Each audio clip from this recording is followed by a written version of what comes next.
The House by Christopher Lee, featuring Julian Glover as Sir Charles Bannister and Peter Kelly as Dougal Baxter.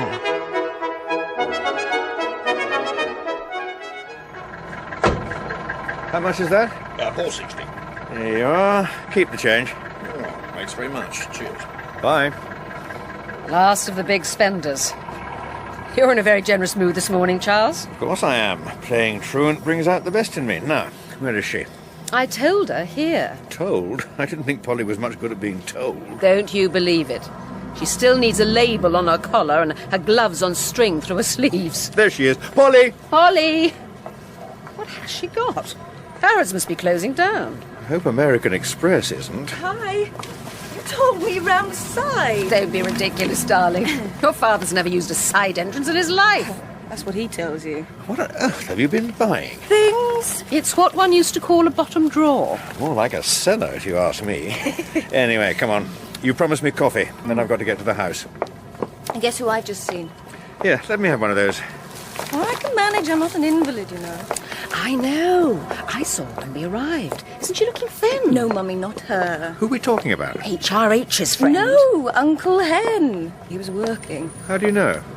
Uncle Hen, wandering about the tie department, talking out of the corner of his mouth to an American, is working. Henry doesn't talk out of that corner of his mouth. His chins won't let him. And how do you know he was an American? Mind? Blasted hooligan. I know that face. Yes. And she is looking thin. I said... An American? Well, of course he was. Slightly overweight, single-breasted blazer, brown slip-on, size 10, button-down shirt, pretend college tie. Any bets, anyone? CIA badges on his cufflinks. No, seriously. She's probably right. Poor old Henry's been working overtime since that fellow was arrested in Washington. I thought he was working for the Russians, not us. Come on. Well, Henry says the blighter may have given secrets away about us. Well, I hope he did. I thought all that sort of stuff was supposed to be over. Wasn't the wall supposed to have come down? Or didn't they tell Uncle Hen? Probably thought it was a trick. You never know what might happen in the future. If Henry has anything his way, it'll get worse. He works on the principle that although you can't know the future, you can believe it.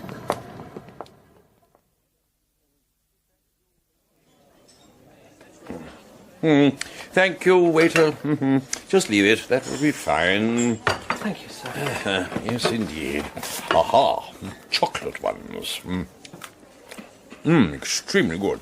Sorry, I'm late. Oh, my dear Alice, how wonderful to see you. So it sounds. Allow me to help. Why? Oh, so many purchases. Sit down, will you? Oh, yes, of course. Of course, what? Coffee? I took the liberty of ordering, and biscuits. Chocolate biscuits. Just coffee, please. Black. No sugar. Here we are. Why? What? Why? You mean, why are we here? Look, Henry, if this is your idea for a first-year philosophy lecture, can we just get on with it? You're going to have to do better than that. Yeah, very well. I need your help. You need my help? I'm a lawyer, not a spook. Were. What? You were a lawyer. I'm told you resigned your chambers on Friday. How the hell do you know that? Oh, I get it. Brothers-in-law. Charles? As a matter of fact, no. Let us say it came to my notice. I've got a better idea. Let us say exactly how you found out. Now, my dear. And don't treat me like a prat. A what? You heard. Come on, what's going on? Why so aggressive? There is absolutely no need to be. Look, have a chocolate biscuit. My God, what is this? A nursing home? For the past 6 months you have pried and made it your business to intrude in mine. Now you treat me as if I'm a cantankerous gran. Nothing whatsoever is to be gained by this belligerent manner. It makes me feel better. But I suppose that doesn't count. In the circumstances, no, it does not. I believe in speaking my mind. Then let me be equally blunt. You have had an arrangement with a person for whom the state has high regard. That person is made vulnerable because of that tryst. Tryst? Is that what you call it? The arrangement, if you like. Why don't you say affair? The arrangement, if discovered by persons on ill will, could lead to blackmail. Rubbish! Anyway, it's all over, as you damn well know. And no one knew a thing about it. No one. We did. I'm talking about the press. And I about more sinister folk. There are those who would use that knowledge not to offer nor to gain a few miserable pounds, but to blackmail. Spies? Don't make me laugh. I fear no one has been able to do that for some considerable time. Okay. What do you want? Such a suspicious mind. I wonder why. I want nothing, nothing at all. I come in peace, so much so, dear Alex, that I would like to offer you employment.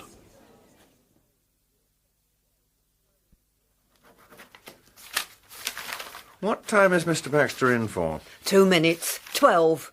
Wanted lunch. I told him you were booked. Oh, these as well, if you don't mind. Just initials will do. He seemed a bit steamed up. Good old Dougal. In good form, as usual. Oh, isn't he just? You'd think he was 7 to 4 on in the 2:30 at Cheltenham instead of top for questions today. There you are. All done. Did you say what it was about? Oh, thanks. Oh, to me? Oh, you're joking. He doesn't even say good morning in case I hold him to it. Come on, Rose. He's not that bad. Oh, I don't mind. It's quite funny, really. You should have heard him. Spent 10 minutes telling me how busy he was. He likes to be appreciated. Oh, he's certainly that. If you don't mind my saying so, there was plenty around here who didn't expect him to be back in Cabinet. Except one. Yes, I suppose self-confidence was always his strong point. And, Miss Bennet's? She's done all right for herself, hasn't she? It was only natural that she should go with him to the department. Private secretary? Put a lot of noses out, that has. Then perhaps it's done some good. The PUS wasn't pleased. I heard it was even mentioned to the Cabinet Secretary. Even better. If the PUS and Sir George haven't anything better to do than worry about a minister's private office, then I'd say all's right with the world, wouldn't you? Suppose so. Ah, there you are, Charles. Yes, Dougal, here I am. This is my office, remember? What? Have you finished with the media scan? Have I what? Not you, Dougal. The press reports. Oh, I have not seen them this morning. I'd have thought Miss Bennet would have had them marked up and on your desk first thing. Of course. But I'm so busy. Oh, you know that on the other hand, maybe the department wasn't mentioned. I beg your pardon. Go on, off with you, Rose. Will you book a table? 1 o'clock. Will do. Car at 2:30? No, I'll walk back. That woman... You shouldn't let her wind you up. You know she does. Actually, she's quite right. Kay should have media scan on my desk first thing.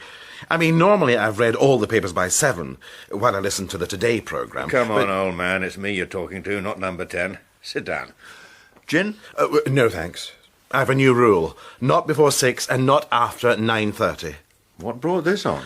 I'm out of training. All these committees, orders and the boxes. There never used to be so many of them. I think there were. Mind you, all this stuff on law and order will have you up all night if you let it. But it's not just that, Charles. It's that flaming private office. Anyone would think I'm a junior minister in charge of dinner money and playground duty. They're testing you. They always do. Part of the civil service inbuilt arrogance. You can handle them. Well, I can. But I'm not sure Kay can. They resent her, you know. That simpering stoat of a Nancy boy who passes himself off as the PUS had the gall to tell me it was all irregular. But who the hell's he to tell me? Me about irregularities? Steady on, Dougal. Permanent secretaries are on your side, don't forget. Maybe it was a little too much to expect they'd accept Kay immediately. After all, private secretary to a minister, especially an S.of.S., is a prime job, an important rung on the promotion ladder. They want to discredit her. So they're putting flaming papers in my boxes in wrong orders of priority. All the codes are missing, you know. S of S to C, that sort of thing. Very difficult. Well, that, Charles, is the understatement of the year. And you know what happens, of course. The PUS comes in at 8 in the morning and asks your opinion and instructions on a paper you never got round to reading the night before. We've all experienced. After a late division, a long don't-worry session with the chief whip, and bed at 3 in the morning. And home by 5. What? Nothing, Dougal, nothing.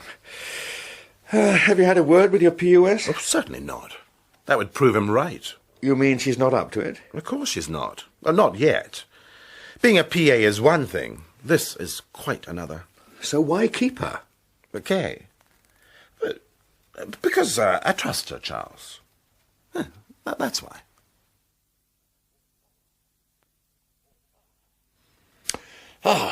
Extraordinarily good bit of fish, dear heart. Quite recent, I expect. Sharply good. Not too cold? No.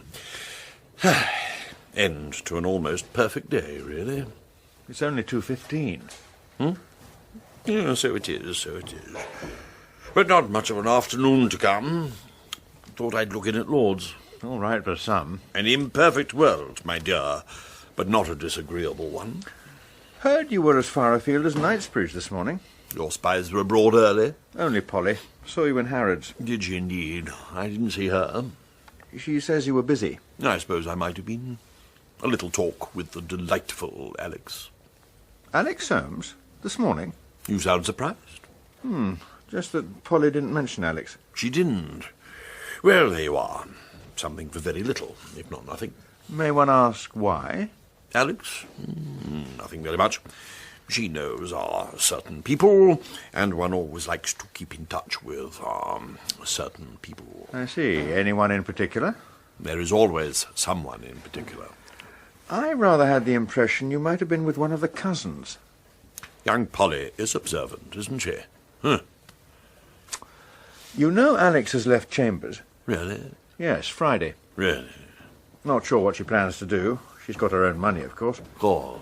Did she tell you that she left? Well, I believe something was mentioned. Didn't know you were friends.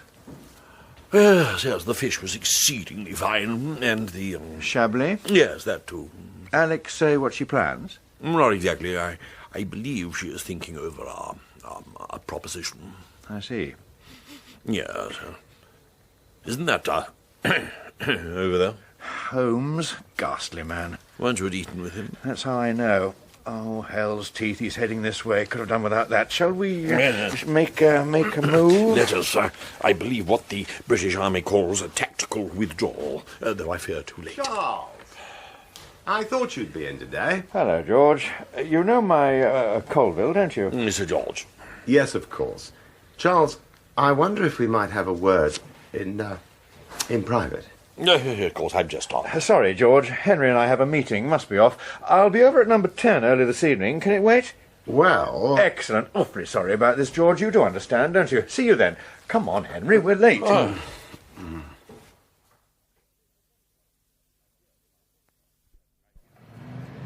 I fear, Charles, that was not in the least subtle. I will not tolerate superciliousness, especially in front of my friends. One is touched. Most rude.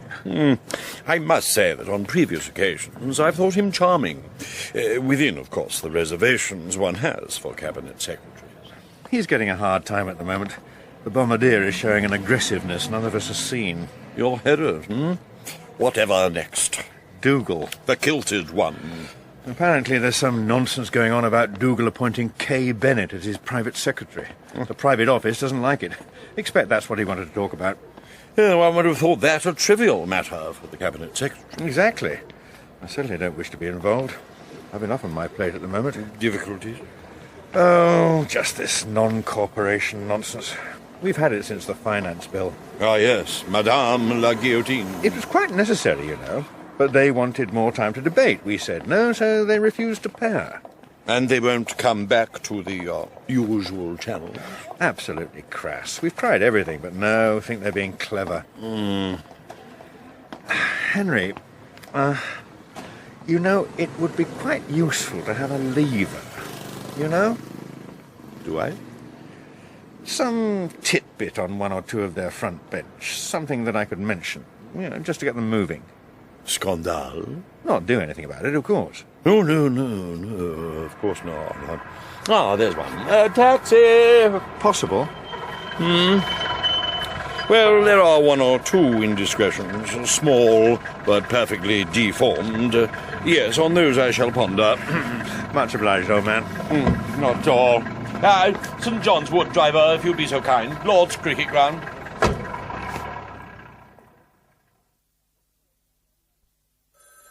I'll get it. It's probably Nick. Tea or coffee? Tea, please. Coffee leaves a nasty taste at the moment. Hello. What's brought this on? Hello. Your dear brother. Henry? But Henry has perfect taste. Or so he says. It's for you. Seriously. The caterers? Oh, that's quick. Only phoned them yesterday. Make the tea, will you, darling? Well, why not? There's nothing else to do. Isn't everything supposed to be wonderful? Is it? So they tell me. Well, whoever they are, they've got it wrong. Second thoughts? No, of course not. It's just that, well, I don't seem to have seen him much lately. Well, you wouldn't if he's in Paris. When's he back? Another 2 weeks. Then go over. I would. He claims... What? He claims, mind you, that he's going flat out and he hasn't a moment to himself, so there's no point. I thought he was a French speaker. He is. He says he needs to be fluent and he's learning masses of new vocab and all this European Parliament stuff. Sounds reasonable. Mind you, I'm not sure many of the British MEPs have fluent French. Or is this part of his total Europe thing? I was reading something in the paper about them all speaking each other's language. Real Euro crap. I didn't know you were an anti. I'm just anti-politicians. Don't trust any of them. Oh, sorry. Now what are you sorry about? Oh, no one made the tea. I'm sorry. Come on, your turn. I've the sorrows of a 9th century penitent. It's called being a mother. Well, you didn't have to be. No, darling, I didn't. But I'll know next time. By the way, CSE say the menu list will be here tomorrow. Well, there's no hurry. Oh, no. You're not the only person getting married in September. It's only 3 months away. Maybe. What's that mean? It means maybe it is, maybe it isn't, okay? It really is best to get these things sorted out well in advance. I know you don't think it matters, but it does. To you, it doesn't matter to me. Nick and I don't want a big thing made out of it. It's our wedding, it's not yours. Fine. Off you go to Gretna Green. But before the pair of you go, will you please explain to your grandmother, to 14 aunts, 12 uncles, 36 cousins, and according to the list that you gave me, 126 friends and hangers-on, not to mention Nick's family, not to mention 16 choir boys, 1 bishop and a croaky rector. Explain why you slammed the door, darling. Oh dear. Tensions of betrothal. Don't worry. We're used to it. It's a combination of being engaged when she'd rather just be married, not hearing from Nick, being hormonal and screwed up about his family. Because his father was a bus driver or something? Or something. Here we are. Thanks. Oh, your terribly cosy coffee morning with Henry. Oh, lovely gossip. Tell me, what happened? Right you are. And you're sure this is enough? Well, bound to be. I mentioned it to the whips. They said it was exactly what they wanted. Makes a change. Fine, I'll see you in the office. About 10 minutes. Bye. Keeping the whips happy, are we? What? Oh, hello, Denis. Didn't see you lurking in the bushes. Since when does the committee corridor qualify for set-aside? Very funny. Which reminds me, you're not still going to give us trouble on the agriculture debate? It's you that's giving yourselves trouble. No need for it. Just promise no funny closures, none of these damned stupid guillotines. We'll be back in business. You know exactly what happened. Your front bench thought they'd try it on, painted themselves into a corner, and now can't back down without losing face. Then it's up to you to find a way of helping them. It doesn't make things easier with her being ill. That's not nice, Charlie. Really nasty. She'll make a good leader of the house one day, which is more than they say of you. Very funny. I'm sorry about her, well, her condition. How is she? Could be a long job. Blast. What do you mean, blast? The poor bloody woman's scared out of her wits, in flipping agony, and all you're bothered about is business. I'm being realistic, Denis. That's what you call it. Well, carry on being realistic for all I care. And I'll tell you one thing. They're just waiting to tell you what they think of your flaming realism. You may not have noticed, Denis, but the television cameras don't work up here. Your passion's wasted. On your lot it is, but not on the voters. That's why you lot'll get stuffed next time. That's why you got stuffed in the European election. Yes, well, I must be off. Oh, by the way, who's looking after things if she doesn't come back next week? You'll hear soon enough. But I can tell you, it'll not do you any good. Well, be sure to tell him it's important. What? Oh, I know that. And he still hasn't called. Bye. I'm not sure what he can do about it. Charles can do something about everything. That's why he's Charles. But he's your PUS. Shouldn't it come from you? Oh, my dear Kay, I want to get this argument out of the office. If I put the PUS in his place, then we'll have the whole lot of them scared witless. No, Charles must tell the Cabinet Secretary to squeeze his thingies. What are his thingies? Well, he'll soon know when Holmes squeezes them. Maybe it would be easier if I simply left. I will not give in. It wouldn't be you. It would be me. And within 5 minutes, the whole of Whitehall and Westminster would know that I've been put in my place by my own permanent secretary. So it's nothing to do with my feelings, just your pride. Of course. Dougal, you are the limit. Not yet. Despicable. Certainly. I hope this lot chokes you. Oh, that rubbish. The briefing pack for tomorrow's committee is not rubbish. And if you continue to think it is, they'll crucify you. It can wait. No, it can't. They'll be out to tear you apart. Read it. Later. Dougal, later will be too late. I've been through it. There are more sub-clauses than... K. Don't let these people get to you. I'm not exactly new to this sort of thing. If you cock it up, I'll get the blame. Look, take it home. I'll pop by later this evening and we'll go through it. Certainly not. I'm not your tart. Of course you are. And you love it. Damn you.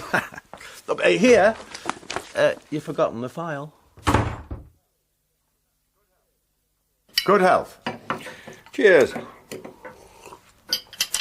Look, George, sorry about lunchtime. Had a couple of things I needed to clear with Henry, you know. I quite understand. He's very helpful in certain areas. So I imagine.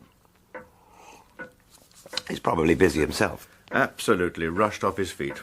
Especially with the South Africans over here. Just a cricketing reference. Ah, I see. And there's the difficulty with the CIA. The one who turned out to be working for Moscow. I believe Henry did mention something. Aren't we worried that he might have blown some of our people? Thought he might have done. Certainly knew all about Gordievsky. And he was one of Henry's. So who knows? Well, I imagine you do. After all, the JIC surely does. I fear that its title is a little misleading. Joint Intelligence Committee doesn't mean that the different agencies talk to each other on every occasion. But the Prime Minister must know. I understand the Prime Minister had a full briefing from the President. In other words, assuming the President knew, then it's up to the Prime Minister to answer my question. In similar words, it's rather up to you to ask the PM. But, I see. Colvil hasn't mentioned it? Not that I remember. I see. Now we both do. Shouldn't be like this, should it? Some of these matters are enormously important. There's no great need for this secrecy. There most certainly is. The first rule of intelligence is never let the other side know a thing. Keep 'em guessing. Even when they already know? Even then, Charles. Even then. That's the only way to maintain the edge of uncertainty. I learned a long time ago that most of intelligence gathering is an attempt to confirm what you think you already know. A bit like this place.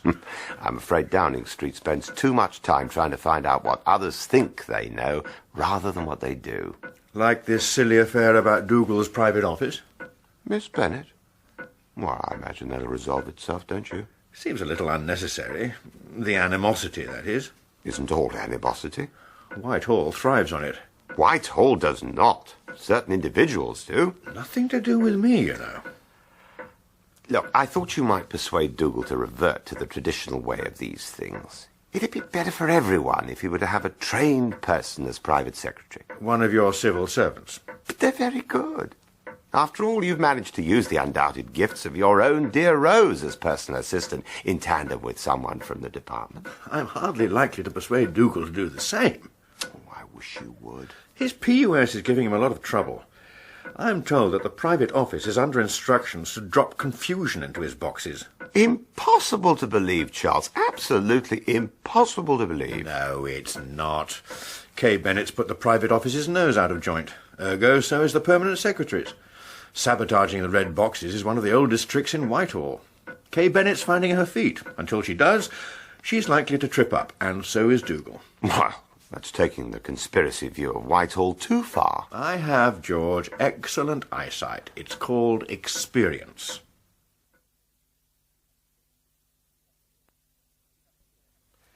Come in. Shut the door. Right.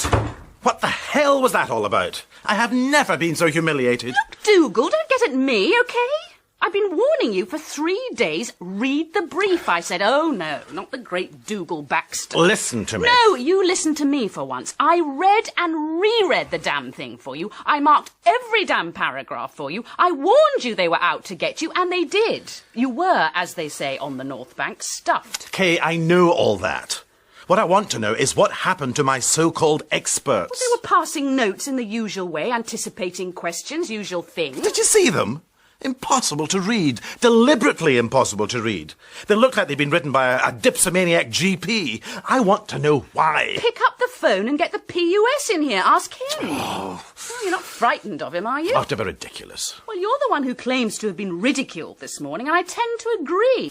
Look, you did what you always do when you're cornered. You attacked. It's the rodent in you. And for a moment you had them on the run, but once you'd misread the first 2 notes, it was all nonsense. Hell. Oh, there'll be that. Especially when the Prime Minister hears that you agree there should be a review of prison privatisation. Well, actually, I do. But it was just the opposite of what was in the brief. The brief was wrong. That's it. Wrong. Of course it wasn't. It's a policy document. Not anymore. That'll give them something to think about. Why don't we have a review? It doesn't mean we're going to change anything. We'll get a committee together. Someone from penal reform, one from the prison officers, and someone from industry. That's it. Why not? Because you can't make policy on the hoof. You know that. Oh, but I just did.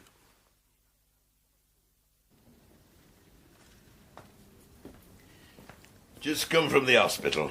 She's cheerful enough. Well, she would be. I've never met such an optimist. Then you should have heard flipping Baxter this morning. Optimism. One minute he's saying that there's nothing wrong with the prison programme. Next thing he's telling the committee that he thinks there should be a review of policy. Really? Listen, in spite of what you lot think, some of us really want to get things done.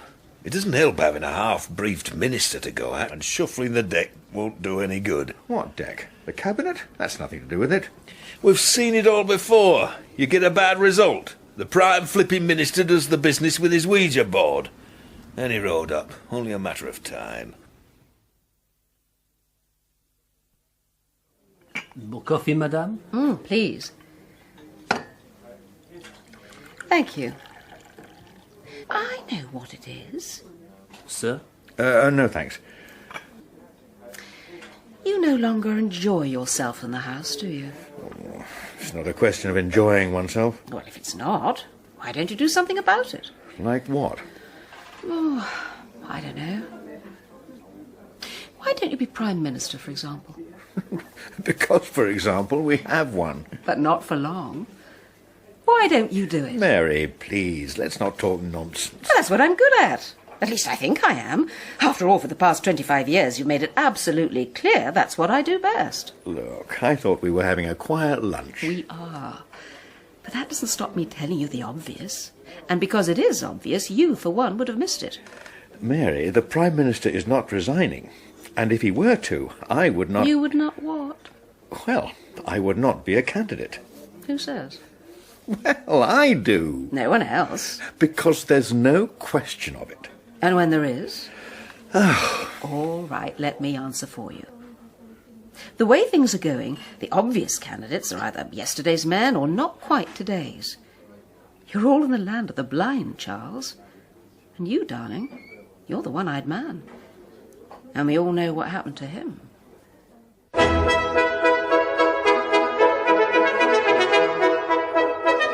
The House featured Julian Glover as Sir Charles Bannister, Peter Kelly as Dougal Baxter, Christopher Benjamin as Henry, Isla Blair as Mary, Sheila Reid as Rose, Jane Booker as Kay, Ruth Gemmell as Polly, Caroline Bliss as Alex, Trevor Peacock as Wigton, and Stephen Greif as Holmes.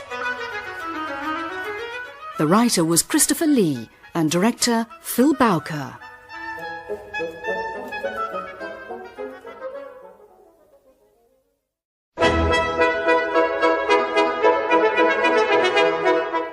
The House by Christopher Lee, featuring Julian Glover as Sir Charles Bannister and Peter Kelly as Dougal Baxter. Charles. Oh, you're early.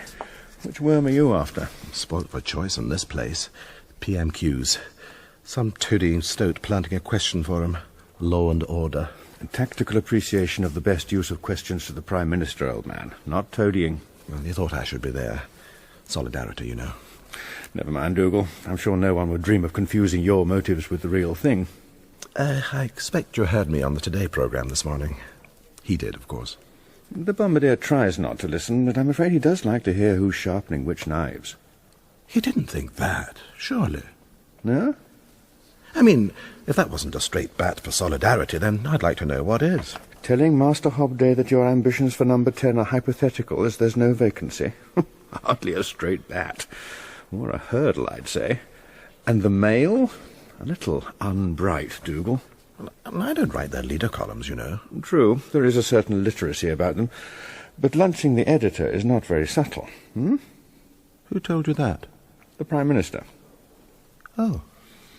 Yes, something like that. I see your name was mentioned in the paper. As a supporter of the Bombardier. Well, you always did favour exclusive clubs. Like your future son-in-law. And what did our natural leader have to say about him? Absolutely nothing at all. Nick's European credentials are irrelevant. But the man's an out-and-out federalist. He's 28 and an MEP. What do you expect? He's never made a secret of it. None of them has. MEPs are not worth a plane fare to Strasbourg. You and I know that, Charles. But then, only one of them happens to be your son-in-law. Not for another couple of months or so. At a time when we are putting as much distance as possible between ourselves and the Commission. Not so. What we're trying to do is to bring the Commission closer to our ideals. Humbug. This is true. Rather like your lunchtime jottings for the Mail. Now, what was it you wanted? Did I? Always. Actually, a dicky bird tells me that their lot could be changing their policy on pairing. Not that I've heard. And I'm sure I would. I'm told that he's about to appoint a new shadow leader, and that'll be the excuse. The face-saver. Exactly. Is this on the level? Of course. There are other reasons for lunching with Fleet Street editors, Charles. Perhaps you'd like to tell that to the Bombardier.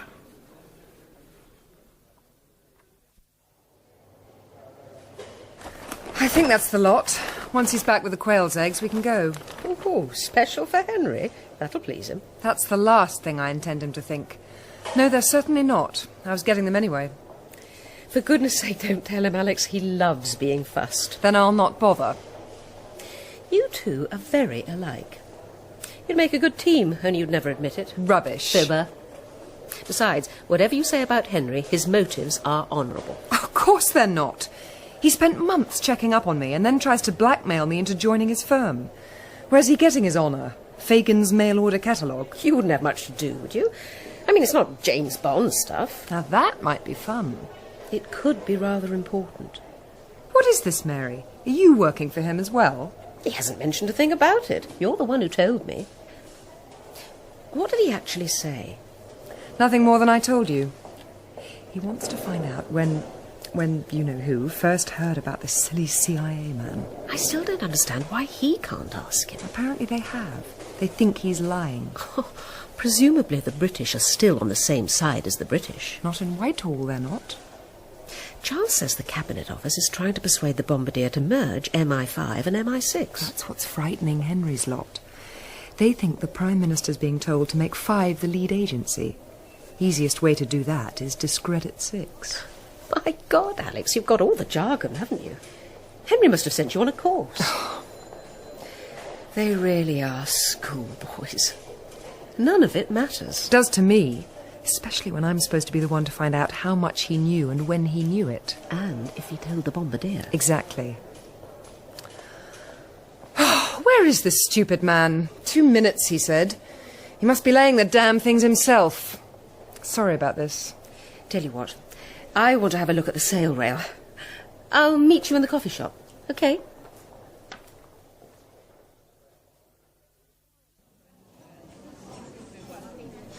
I'm sorry about this. That's all right. Hey, what's the matter? You haven't any cash, have you? Well, yes, but not much. £100? Good Lord, not that much. What's happened? My credit card won't work, or at least that stupid man can't get it to. Oh, they soon wear out. I'm serious. It's really embarrassing. I went to pay, gave him my card, and he came back and said it had been refused. Surely not. Why? They don't tell them. The machine just said no way, or whatever machines say. Without prying, you have paid your account? Last week. Then it must be their silly machine. Oh, I'm sure it happens all the time. I suppose it does, but it doesn't happen to me.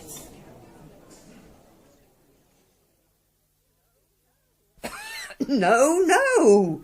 I'll ask him to call you, but I can't promise when that'll be. Bye. Sorry. Oh, hello. I was really looking for Mr. Baxter. He said he'd be here. He was 3 minutes ago. Said he'd be back. When? Oh, you tell me. He was far too busy and I'm far too unimportant for him to say. He wants to talk about the committee hearing. You probably heard. A little difficult, wasn't it? I'm getting the blame. The private office says I didn't make sure he was briefed. That's their job. Yes, but I didn't make sure they'd done it. It's known as protecting your minister. You haven't seen Mr. Baxter, have you? Oh, hello, Kay. Is he with you? Actually, I'm with him, but no. He was in here a couple of minutes back looking for you. Said it was urgent. Now, where have I heard that before? Blast. Oh, so it was. I'm sorry. I do apologise. Look, will you excuse me? I'd better be getting back. What? Oh, fine. If you... Yes, of course. I'll tell him you remembered his birthday. It's not, is it? No, it's not. It's just an expression. Bye. Oh, well. Our Miss Bennet has a sense of humour. Who'd have thought it? She's going to need it. This committee thing of his has blown up in all directions. Panic does have that effect. She says that's what he wanted to see you about. Worse than that, he's managed to convince the Prime Minister that he was serious. So now we're having a full-blown inquiry. A commission? Oh, at least I've convinced Number 10 there's no need for that. We'll get away with just an inquiry. Mind you, it was touch and go. Way people are talking, stab and go's more like it. Oh, by the way, the mail's been on, and the Cabinet Secretary's office wants you to call. Let's find Mr. Baxter first. One of the girls was telling me night before last that things between the PUS and Mr. Baxter are well bad. Hardly talking. If it's reached that point, then there really isn't any turning back. It also explains why the Cabinet Secretary's involved. She doesn't help. Okay? PUS won't even speak to her. It's getting silly, isn't it? We've enough trouble without Dougal taking on the civil service. Oh, I don't know. Public would love it. First things first. Let's get the inquiry out of the way. Oh, no problem. You can get them at B&Q's nowadays. I'm serious. It'll work if we get an interesting enough review group. Picks itself. Same as last time. 1 prison officer minus his cap, 1 judge on a bike, and 3 from the great and good list, as long as it includes the widow of a dear departed cabinet minister. I'm not sure. I think this time we need someone nobody would have thought of. If we don't, it'll be, as you say, the same old formula, same old result. How about a Ryall? A Ryall? You may just have something. Oh, it's a bit late for that. Rose, well done you. Oh, thanks very much. And which one, may I ask, is going to be free for the next 10 years? Not a member of the family, just the opposite. And I think I know exactly the man. You've got to be out of your tree, Charlie, right out of your twig. Think about it. I just did, and the answer's a lemon. If I may say so, Denis, that's a rather hasty judgment. You'd be the ideal person. You really must think I came up with the milk this morning. I know your game. Well, you can find someone else to give you a little quango street cred. I can assure you it is not a quango. Of course it is, and I'm not falling for it. We have deliberately cut back on quangos, and for that reason I can promise you this is not a new one. Pull the other one. In 10 years, you set up more quangos than Lenin, Stalin and Brezhnev managed in 60. So, to put it in words of 1 syllable, shove it. You have 2 prisons in your constituency. So what? Both of them are in trouble. One of them has a drugs problem. They both have. It's called no money. You know where they bang them up all day? Nothing to do with being hard men. They just don't have enough staff to keep order. Here's a good opportunity to do something about it. Job comes with overalls, a ladder and a bucket of whitewash, does it? Anyway, you're out of order. It's not up to me. You should have had a word with the boss. I thought I'd sound you out, that's all. Well, you did. And the answer's no. Pity. If you should change your mind... Oh, here comes the pity of it all. This is the blight who ought to be in a cage. He's certifiable for a start. Now, that's uncalled for, Charles, Denis. there you are. Dougal, we were just discussing your idea of an inquiry. Oh, it was an idea, was it? And I thought it was nothing more than a cop-out. What a silly Billy I am. And if we took any notice of what you think, we'd all be running around with Das Kapital under our arms. And you wanted me to sit down with this flipping idiot. I was right, Charlie. You must be out of your tree. See you. Dougal, it has to be said that was quite unbright. Oh, the man's Neanderthal. His parents were fossils. I was trying to persuade Wigton to sit on your prisons inquiry and... Him? That little stoat. Charles, we need people with sharp minds, not practices. Wigton's transparently honest, and everyone knows it. His appointment would carry the support of his own party, not an insignificant bonus. Oh, good God, Charles, it doesn't matter who's on it. We have the inquiry, then we set up a task force to study its findings. It could last for at least 5 years. Exactly, which is why we're going Which is to why do it. she's doing it over at Health all the time. The Bombardier would like a word about this. I think he wants an early announcement. I said 6:30 would be fine. Oh, but Charles, I have a very busy evening. As you know, And as you know, Dougal, because I've just told you, 6:30 will be fine. Try to be early. You know, my dear sister, that 5 national newspapers have staff who do nothing but delve into the private lives of our politicians? Is that not a form of espionage? No. It's scandal-mongering, and it's done for money and circulation. Oh, it's perfectly reasonable. We love it when it comes out in the papers. And how much more important the modest efforts of my own department? By royal appointment. Voyeurs to the state? Not very convincing. You certainly haven't convinced Alex. The delightful Miss Soames. Oh, I believe so. Not what she tells me. Asking her to join the club is one thing. Telling her to spy on a close friend is quite another. I had no idea. That's another mistake you've made. Would you really want to employ someone who told her best friend all about it? I confess surprise. Come on, Henry. Cheer up. Where's your sense of the ridiculous? Never mind. I'll let you into a secret. Alex has quail's eggs for you tonight. How wonderful. There we are, then. The dear lady is not so angry as she would have us suppose. In her present mood, I should bring a taster with you. A poisoning? How exciting. No, my dear. By this evening you may expect our delightful Alex to have lost her appetite. However, I shall not have lost mine.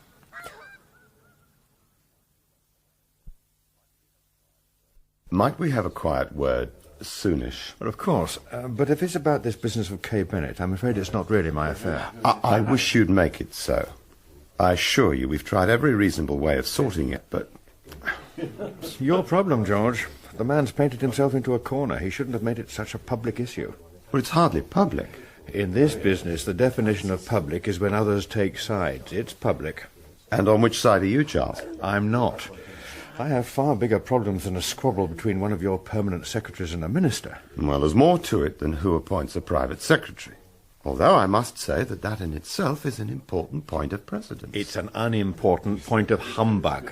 Your man should have seen it coming and should have resolved it before it became an issue. Not always easy. For a junior, for a principal officer, that may well be true, but we're talking about a permanent under-secretary, a PUS with many years' experience. Perhaps. Not perhaps, it's true. Now, if you'll excuse me, I have a black tie tonight. Just one point, Charles. There's a bigger problem between them. It would appear that Dougal is refusing to take advice. If that's a euphemism for keeping the PUS at arm's length, then in the circumstances I'd hardly expect anything else. No. It seems that he's now refusing to listen to departmental advice and rejects any sort of guidance. Right, Charles. Are we off? Well, I am.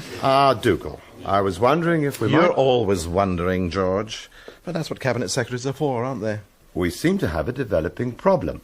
Then fix it. Your PUS tells me that I'm glad he tells someone something. That's not my experience of I'll him. wait for you downstairs, Dougal. Don't be long. I want a lift. 1 minute. Promise. I'm told you were less than prepared for the committee. That's right. Why? I beg your pardon? I said why. My briefing for that committee was appalling. The notes were scribbled and unclear. That's not what I expect. A professional private secretary would have made sure that you were briefed. And a good PUS would have said, to hell with an argument about my staff. Let's get the committee over with. But as you've just heard in there, the Prime Minister is very pleased with the outcome. I'm getting my inquiry. Now I suggest you have yours. And if I get a new PUS out of it, I won't be at all sorry. I can see now what's wrong with George.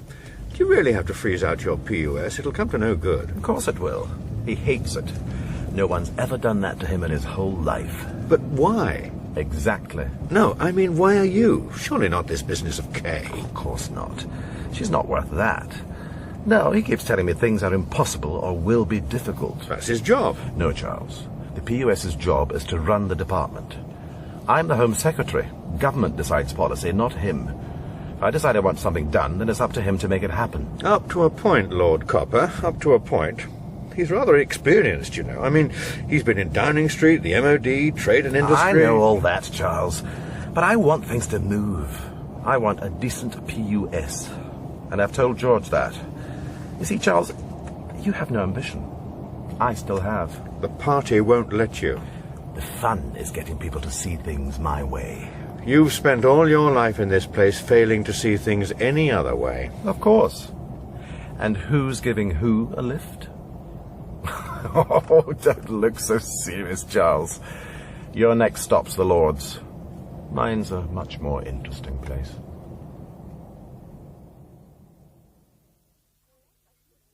Alex, that was delicious. More? I couldn't. Yes, you could. No, promise. Wait for it. No, Henry, you're watching your waistline. You mean we are? Well, perhaps just a spoonful. I've done very well indeed. Very well. So it sounded. That's cruel. I'm used to it. Come on, pass his plate up. I'm not going to do it for him. I'm much obliged. So, come on, Henry. Tell us. Are the papers right? I never read them. Well, I do. No, you don't. You only say you do. I'm told they're right on target. That silly CIA man has blown half your department in Moscow, right? I wonder how they'll explain that on their expenses. Bunkum. Believe only possibilities, I say. What he actually said was to believe only possibilities is not faith but mere philosophy. Who? Thomas Brown, Religio Medici. Alex, how clever. Not really. I once had to write an essay about him. Wasn't he something of a revolutionary? No, he was a bore. I'd have thought you, of all people, would have remembered that. Coffee, anyone? Oh. Good idea. I'll give you a hand. Who is this Brown fellow? He can't be that important. I've never heard of him. What? What's the problem? It's been one of those days. Don't let Henry get to you. It's not just that. You know they refused my credit card at lunchtime? It was just that stupid machine, wasn't it? No, it happened 3 times. Oh, no. When I called the card company, they wouldn't discuss it. Said they would be writing. Just a regular security check. Odd. Everything's odd at the moment. Plus my big brother. Doesn't help. Has he said anything else? Wants to meet again. Tomorrow. Say no. I did. Well done you. No, it's not. I then said yes. Oh dear. Not like you. I'm not sure what like me is supposed to mean. Normally I'd laugh it off. But I can't. I'm beginning to believe him. Let me give you a last piece of advice about my brother. Oh? When he says something's important, then it is. To him. Ah, Kay. There you are. Very funny. What's your problem? Couldn't sleep? I wouldn't call 7 early. Of course you would. Especially after last night. What happened to your no-drinking rule? I suddenly realised it wasn't Lent. Well, I've decided it is. I want my key back. I don't call 1 in the morning sociable, especially in the state you were in. You were very unsociable. Well, at least that got through. Here you are. Get out your crayons and do something about this lot. There's a department briefing at 10. I'd like some strong coffee. Oh, why don't you take up smoking as well? Don't try to boss me, Kay. You're not very good at it. No, but I'm better at it than you are. Now, are the boxes done? I assume not after last night. Wrong again. I finished them all. I am impressed. I'm not trying to impress you, my dear. How many times do I have to tell you I am not your dear? I am not a maiden aunt. Carry on like this and you soon will be. Thank you. If you wish to resign, do so. I'll not stop you. I'm sure you could get something else. Temping, perhaps. You want me to go? Fine. Of course not. Then stop playing Captain Bligh. I'm quite capable of calling up a boat and 10 days' provisions for you. We are in a mood. Oh, well, at least you've spotted that. Look, Dougal, I was here until 11 last night. Everything you need is in that folder. If you want to give anyone a hard time, at least have the guts to kick the PUS, not me. As a matter of fact, that's exactly what I've done. Oh? I've made it clear to the Cabinet Secretary that the best thing would be to replace him. You'd have more chance of replacing Big Ben with a digital alarm. I appreciate your support, Dougal, but I'm afraid it won't work. Oh, I'm not supporting you, my dear. I'm supporting me. Surprise, surprise. However, there's no question of your going. Not yet, that is.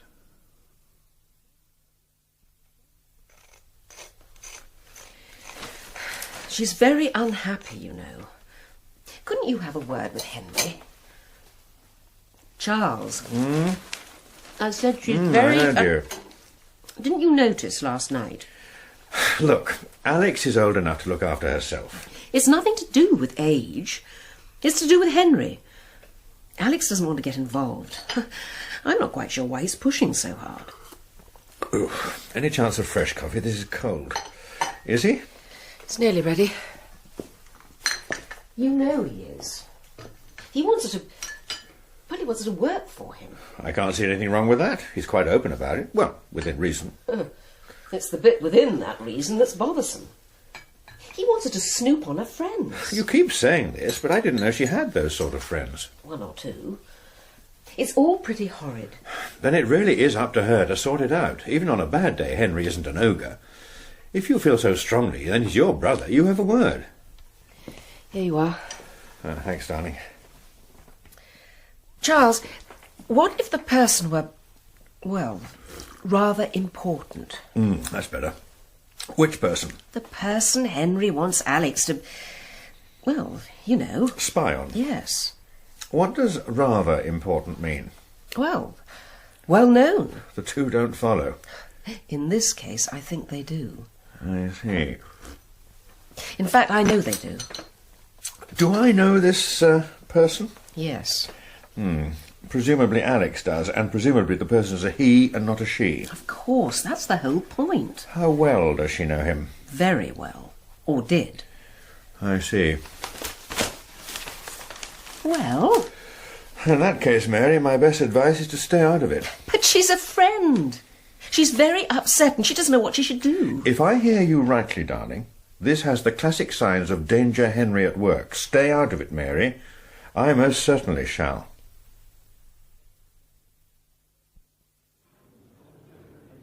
It's always amazing to me that nothing will ever be done about the working hours in this place. I was at my desk at 7 this morning, you know. Someone nicking the milk bottles, then? You may joke about it. Oh, I do. But all this non-cooperation has to stop soon. Late nights. Silly adjournments. Terrible. Must get up your frock, especially if you need to get to bed early. Or home, for that matter. Anyway, I hear that's going to change. Pairing, that is. Oh, well, I've known about that for some days, of course. Of course you have, Mr. Baxter. Never doubted that for one moment. Knew all about that Denis Wigton, didn't you? Wigton? Come on, you can't tease me. Of course you know. What did you hear, then? You know, about him getting the Shadow Leader's job. Wigton? On the Press Association 15 minutes ago. Announcement at noon. Oh, you knew all about it. I can see by the look on your face. Of course I did, Rose. Of course I did. Of course you did, Mr. Baxter. Of course you did. Of course he did what? Ah, Charles, there you are. In fact, I was looking for you, to make sure you knew. I seem to be a true expert, Dougal. I'm beginning to know less and less about more and more. And I'm not even sure I've got that right. That Denis Wigton, now he's Shadow Leader of the House. My godfather? James, are you sure? On the agencies just now. And of course, Charles, you will remember that yesterday I did mention there were changes in the wind. So you did. Not such an anticyclone as this, though. One has to be circumspect in these matters, especially when one has so much on one's mind. Oh, and so little to put it on.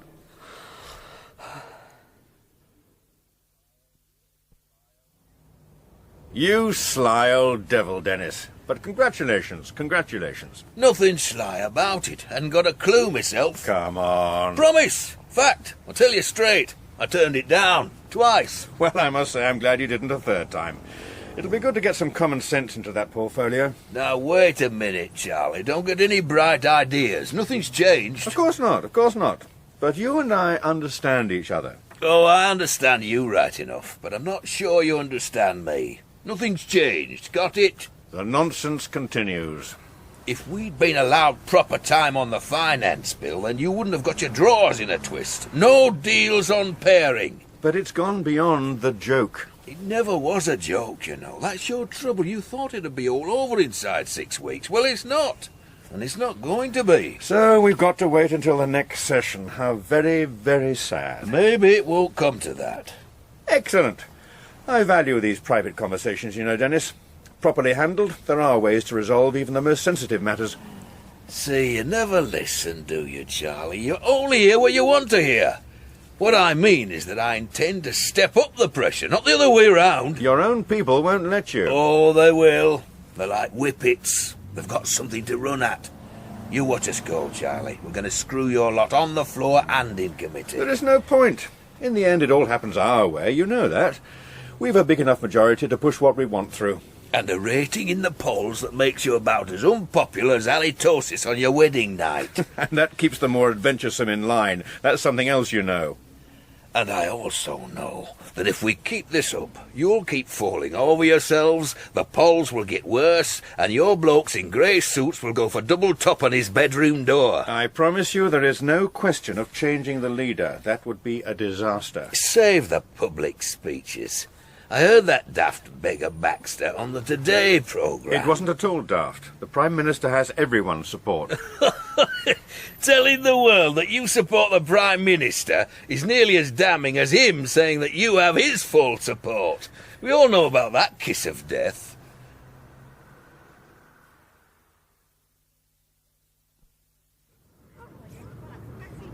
Hi. Ah, my dear, please. Oh, don't bother. Oh. The answer's still no. But you bothered to come to tell me so. I said I would. And you keep your word. I'm a daughter, not a son. The reference escapes me. Doesn't matter. I understand the sensitivities, but no one else could do what I asked. No one else would. Perhaps so, but I would not have asked unless it had been most important. Most important. To you? Certainly. But if you will allow me one moment of moralizing, I will tell you that whatever you think of me, I do believe in what I do. It is not, as some think, a game of canasta in which others have to abide by the same rules. Was I supposed to have brought tissues? No, my dear, I'm not after your tears, just your help. And if I may say so, you have stuck to your guns. All credit to you. Don't talk to me about credit. I shall not. Not even credit cards. Especially, my dear, your credit card. You devious?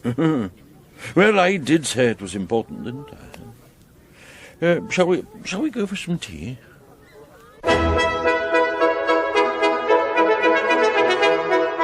The House featured Julian Glover as Sir Charles Bannister, Peter Kelly as Dougal Baxter, Isla Blair as Mary, Christopher Benjamin as Henry, Sheila Reid as Rose, Jane Booker as Kay, Caroline Bliss as Alex, Trevor Peacock as Wigton, and Stephen Greif as Holmes. The writer was Christopher Lee and director Pete Atkin.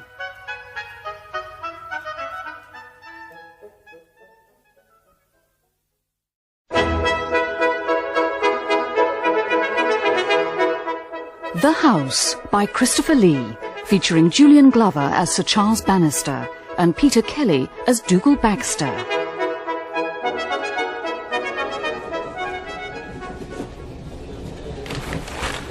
My godfather James, just listen to this. A man in Russia has just been reunited with his mother, right? Mm-hmm. She was thought to have been killed in an earthquake 20 years ago. That's nice, Charles. Nice? He's 83 and she's 107. Don't they eat lots of borscht or something? Remarkable. Which reminds me, you did send flowers, didn't you? Charles. 107? Did you? What? Oh, yes, of course. No, wait a minute. No, I didn't. Oh, my God. Don't worry, your godfather can have the day off. I did. 2 dozen roses, all right? Wonderful, wonderful. But not... Not red. Wonderful. Wrong colour nowadays, you know. One does. Thank goodness we both didn't, And the card. Oh, my giddy aunt. Friday. Love and kisses from the three of us. So that's your uncle, your aunt, and Rose happy. Sorry. A lot on my mind, especially after such a marvellous weekend.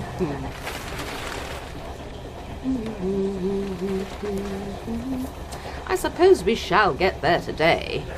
Rolling stock. It's ancient, predates the flood. Like the car.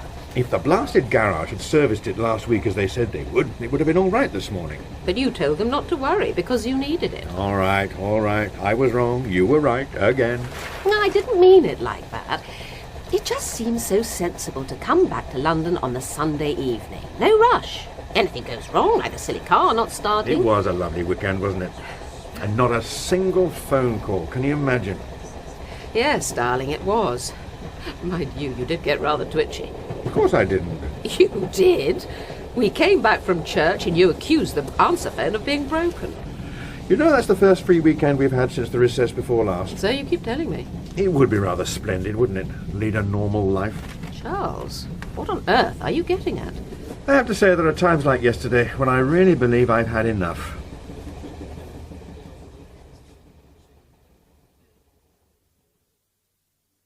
It's all very inconvenient. As you know, Rose, I'm extremely busy. You do know that, don't you? Oh, we all do, Mr. Baxter. No doubt about it. Well, we did have an arrangement.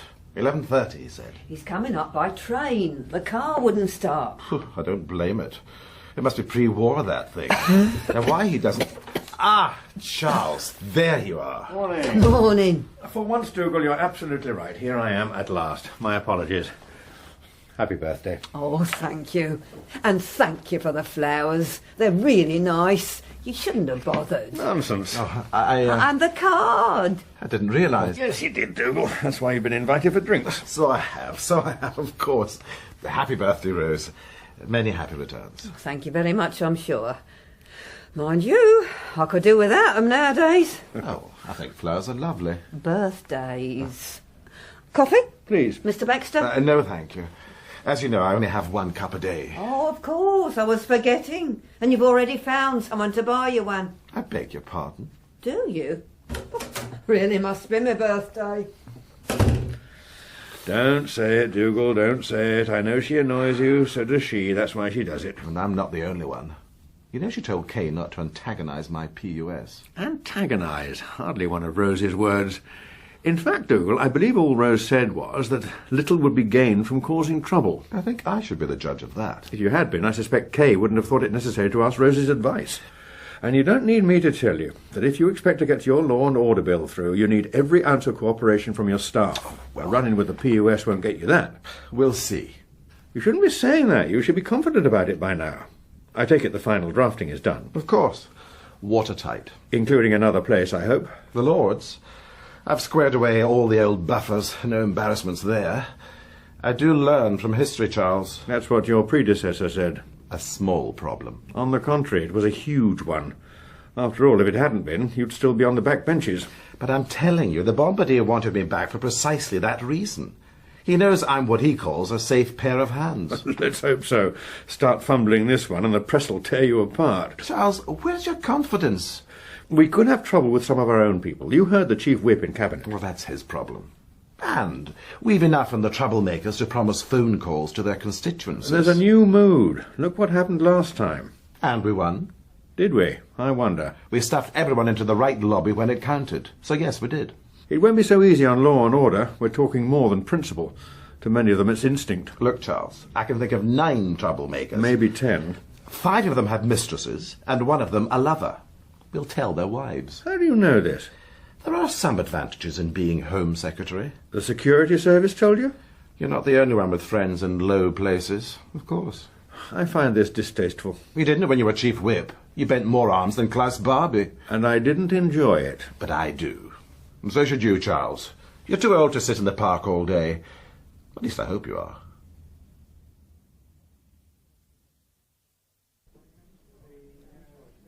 Good morning, Mr. Colvil. Madam? Edward, such a brilliant day. We'll have the sole, grilled, quail's eggs to start, and chablis, lots of chablis. Very good, sir. I don't like quail's eggs. My dear Alex, of course you do. You gave them to us last week. Delicious. I prefer to choose my own lunch. You don't care for grilled sole? That's not the point. What is it, then? You know very well. Well, then I shall call him back. You'll choose. I'll have whatever you do. Oh, don't bother, Henry. No, but I must. I said... You really are... Yes, you told me last week. The Chablis, Mr. Colvil. Bravo, just pour. I'm sure it's full of wonder and delight. What pleasure. A fine cold wine, a recent bit of fish, and you, my dear. Ah, such beauty. Summer would never wish to leave us. You make me sound like pudding. I love pudding. Thank you, Edward. Thank you. What am I, then? Creme caramel? Too sickly. Spotted dick? Too masculine? Trifle? Most certainly not.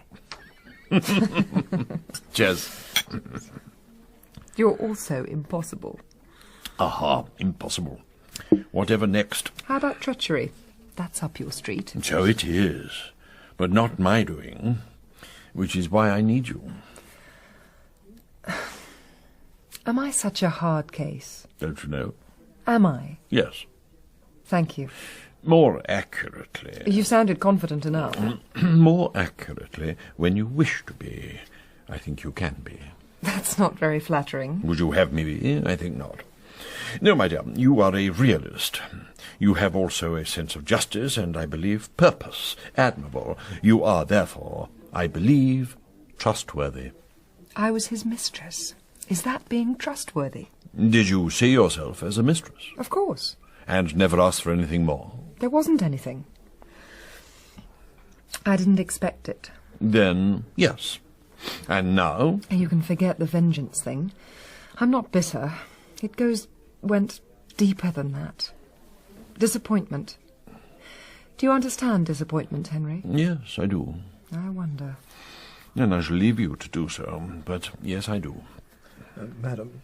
Oh, Mr. Colvil. The eggs. Someone's kingdom for them. Superb. Tuck in. What do you want me to do? Well, we need to know when he knew that the CIA had a traitor. Did he know? You're not eating. Did he? Of course. It was he who told the PM, unfortunately before my Herod was able. So who told him? Exactly, my dear. And when? Why is this so important to you? Pride? Far more than that. You see, we believe our friend is trying to convince the PM that... That your department is redundant. You remembered. The hateful art? Of course. The hateful art not yet learned to forget. I'd quite forgotten.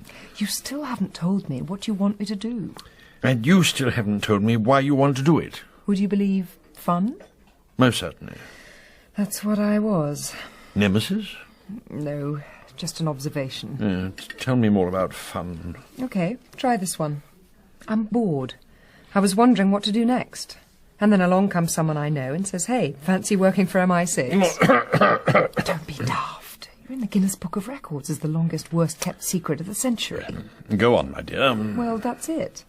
I could have been headhunted to sell life insurance or prosecute poll tax dodgers. Instead, we shall amuse ourselves. Mary tells me you don't take yourself seriously, but you take very seriously what you do. Mary's my sister. Sisters say such things about brothers. It makes them feel rather witty, even wise. You still haven't told me. Delicious. Then I take it we are to be what our American cousins call partners? Seems like it. There's nothing else on offer. Do I get paid? That's rather mercenary. Yes, isn't it just?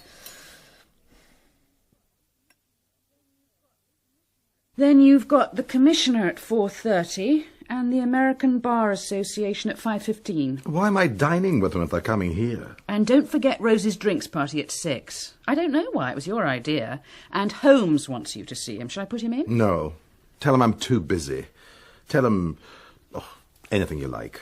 The Bar Association, that'll do. This is the second call. His office is getting quite snooty. Cabinet secretaries breed snootiness. It's called unelected power. What's he want? They didn't say, but I can guess. He won't let go. He still wants me out. Don't be so paranoid. That's all settled. I've made it clear you're not going. I'm going to have to put him in sometime. Why not first thing in the morning? Do that. then cancel last thing tonight. You're making it very hard for me. It's not fair. Don't be silly, Kay. You're not that important. It's me he wants, not you. Oh, yes? Given half a chance, he'd have my head on a stick with the ravens pecking out my eyes. As a warning to others. Now, that's an idea. Thanks very much, Dougal. You do wonders for a girl's confidence. That's what we need. Think of something that can be a warning to the PUS and the rest of the little stoats. We need a subtle put-down that spreads throughout the department so they know who's boss. There are 37,000 people in this department. When you've gone, there'll still be 37,000. They know who's boss, and it's not you. And not a brain among them. You know what someone said? This place is the graveyard of free thinking. Especially the PUS. Then why is he getting into such a state about you? Because he likes his own person in here as private secretary. I'm an outsider, we know all that. Right, you're not a spy. At least I hope not. Thanks again. You're far too sensitive, Kay. You're losing your sense of humour. I lost that when I met you. But you stayed. Party conference 5 years ago. It's a long time. Which proves my point, not an anniversary I keep. God, I almost forgot. Send Rose some flowers. You don't normally. Won't it look odd? Oh, flowers never look odd. Just do it. A bouquet. They should be cheap at this time of the year. And what about Holmes? George? Oh, no, don't send him any. He'll get the wrong idea. Dougal, be serious. I've told you.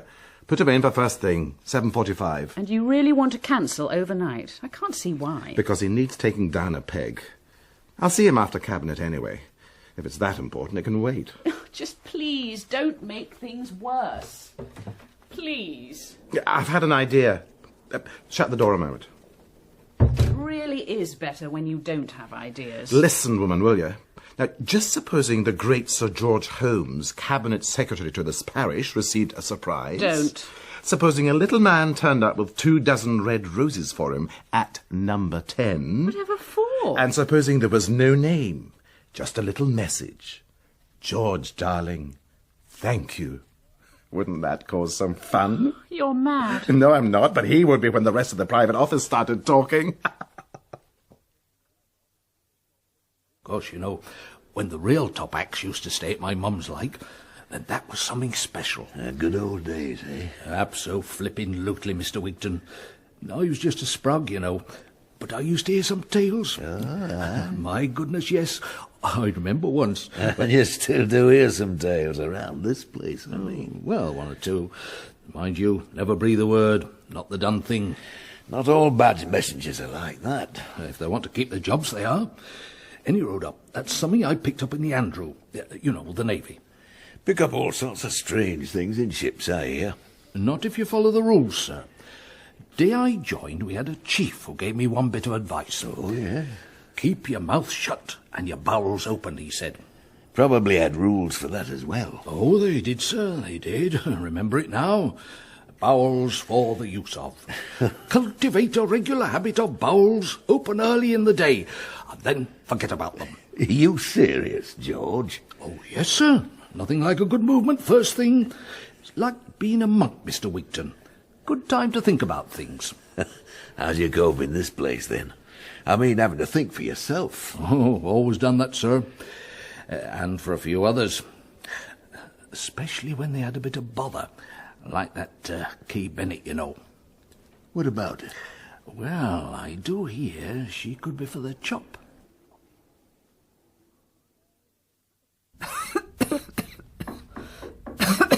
Yes? Oh, sorry to disturb you. I wondered if you were about. Of course I am. I work here. Yes, well... no need to close it. I'm up to my eyes. Right, right you are. Well, I'll just leave this on the air, and thanks very much. What is it? Oh, nothing much. I remembered it was your birthday, so thought you'd like... I thought you'd like these. Oh, George, sharp. I'll be getting on. Sorry to bother you. Oh, come in. Shut the door. No, not if you're busy. As you say, where the carpet starts, I stop. Right? Shut the door. Yes, right. I'm sorry. It's just been one of those days. Oh, you shouldn't have. Well, just a few chocolates, you know. Don't tell me, you pillock. It's supposed to be a surprise. Oh, mint. Your favourite, right? How did you know? When I came to see your mum, you remember? Of course I do. Well, she mentioned it. George. Oh, I'm sorry. No, that's all right. I thought you had the hump with me, you know. Of course not. Come here. Rose, have you got... Oh. Yes, all right. Hello, sir. I'll be getting on them. George bought me some chocolates. It's, Yes, isn't it? yes, I'll be going. George. Right. Thanks. That was lovely. And yes, that'll be lovely. See you over the road later this evening. Oh, right. I don't mind if I do, as the Colonel used to say.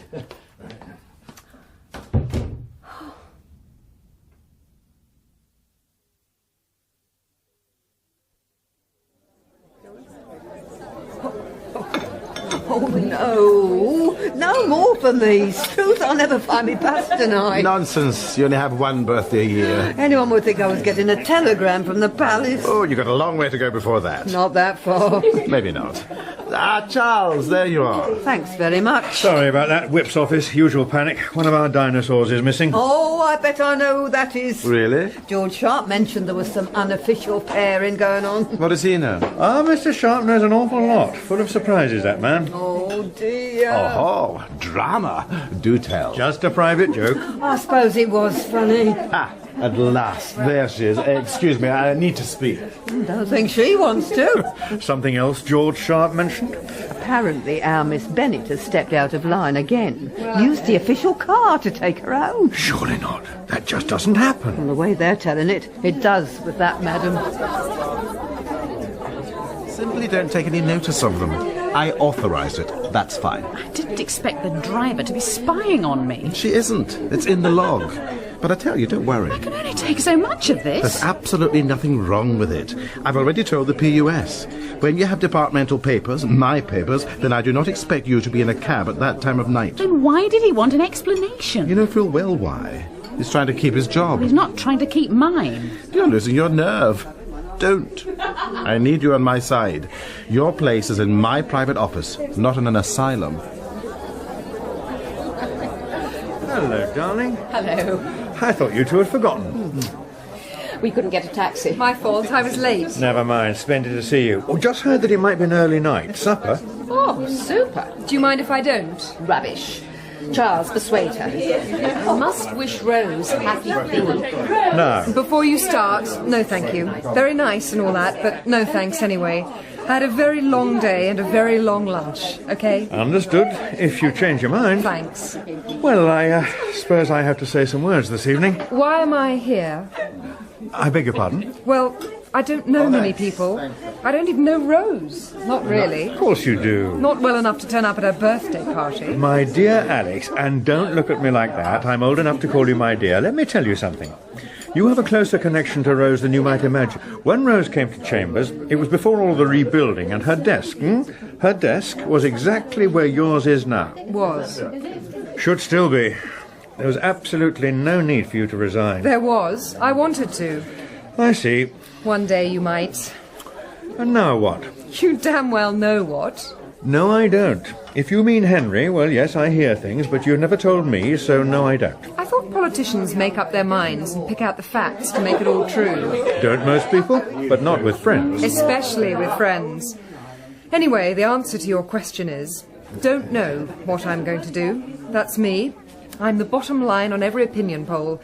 I'm one of life's don't knows. Charles, time for speeches. Alex, what are you doing here? See what I mean? Did he? Of course he did.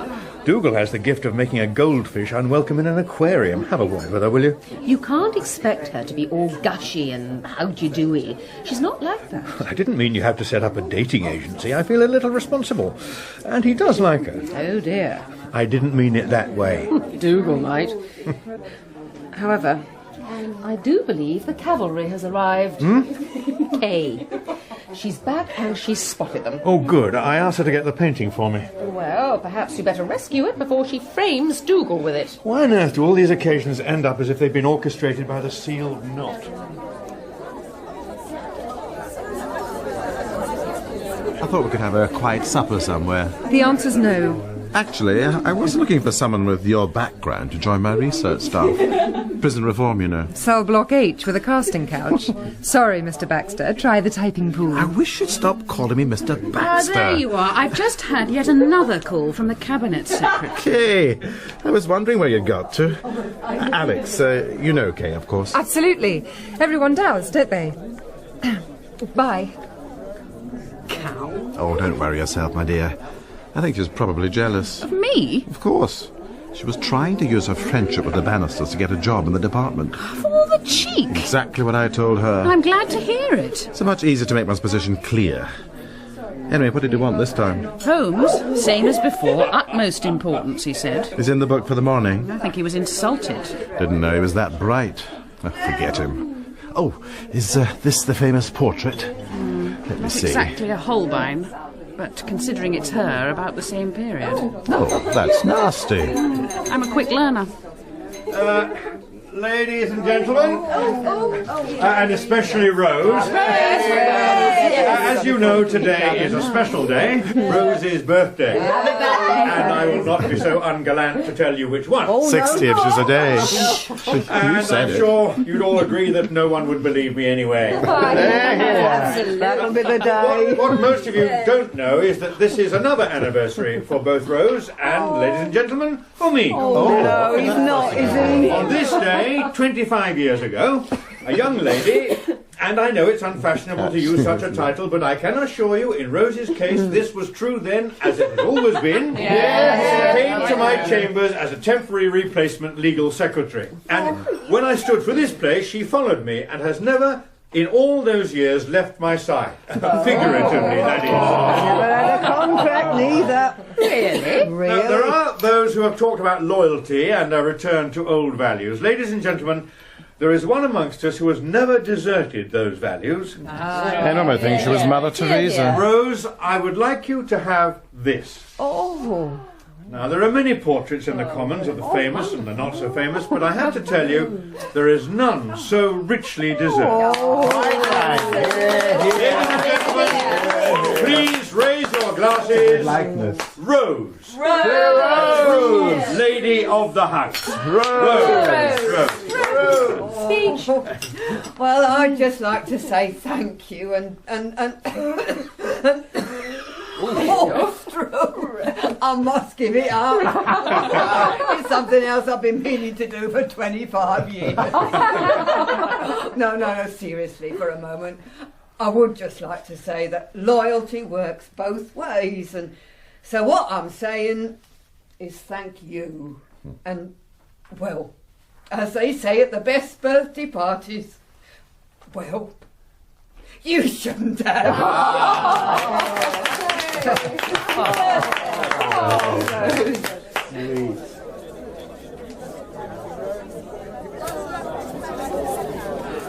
Was that true? You never had a contract? True. If you remember, I only went to help out for 3 weeks. Then there was another 3 weeks after he got in and he was looking for a secretary. Which he didn't get. So, well, I just stayed. Self-employed temp. There was no need for anything formal. Good years. Marvellous. But, well, things change, don't they? And, well, Herne Bay's not such a bad place. Oh, come on, Rose, cheer up. You've been threatening to go for years. Have I? Suppose I have. Well, then maybe it's time I started listening.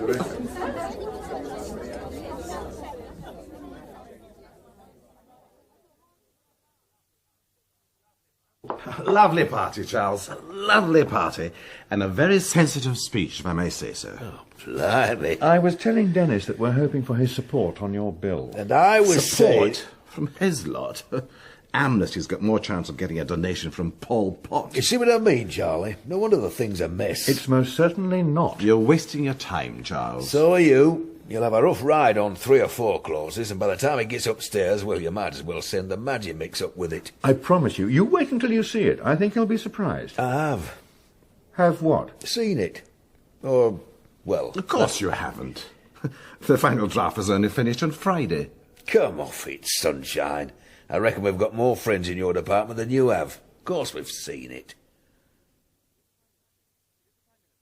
Is the Prime Minister in? Good. What? I don't care. Tell him I'm on my way over to 10. Tell him I want to see him immediately. And when you've done that, get every reference to the Official Secrets Act you've got. And you might dig out the Treason Act. And tell him you're doing so.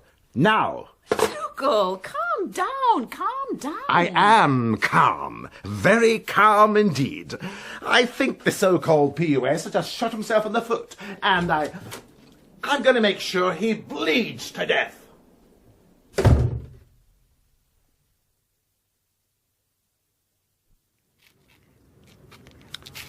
So, an exceedingly roused Hibernian. But it does seem he has a point. Dougal's view is that the department was frozen out of the drafting, and so the PUS decided to wreck it. Appearances so deceptive. It would be very useful if you could tell me what you know. I know nothing. I am but a tourist. Dougal seems to think that Holmes himself may be involved. Personally, I don't think so. Too clever. Exactly. Cabinet secretaries tend to be. You were asking about your flat-capped friend. Wigton? Oh, don't let the image fool you. He's not the dinosaur he tries to make out. Those days are gone. He's just as smart as the rest of them. And, I'm told, just as vulnerable. Denis Wigton. Come on, Henry. Perhaps you're right. Come on. Out with it. Well, I wonder if it would be of any help to know that the stout and faithful member for morality has a mistress. My godfather, James. Wigton. Impossible. He's what we used to call a very upright figure. Charles, how appropriate. How appropriate. I promise you, he most certainly is.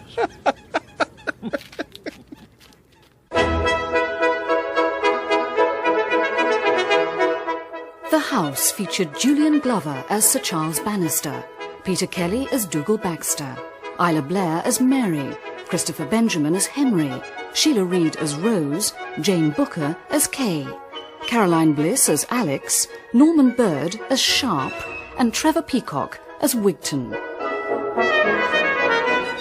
The writer was Christopher Lee and producer Neil Cargill.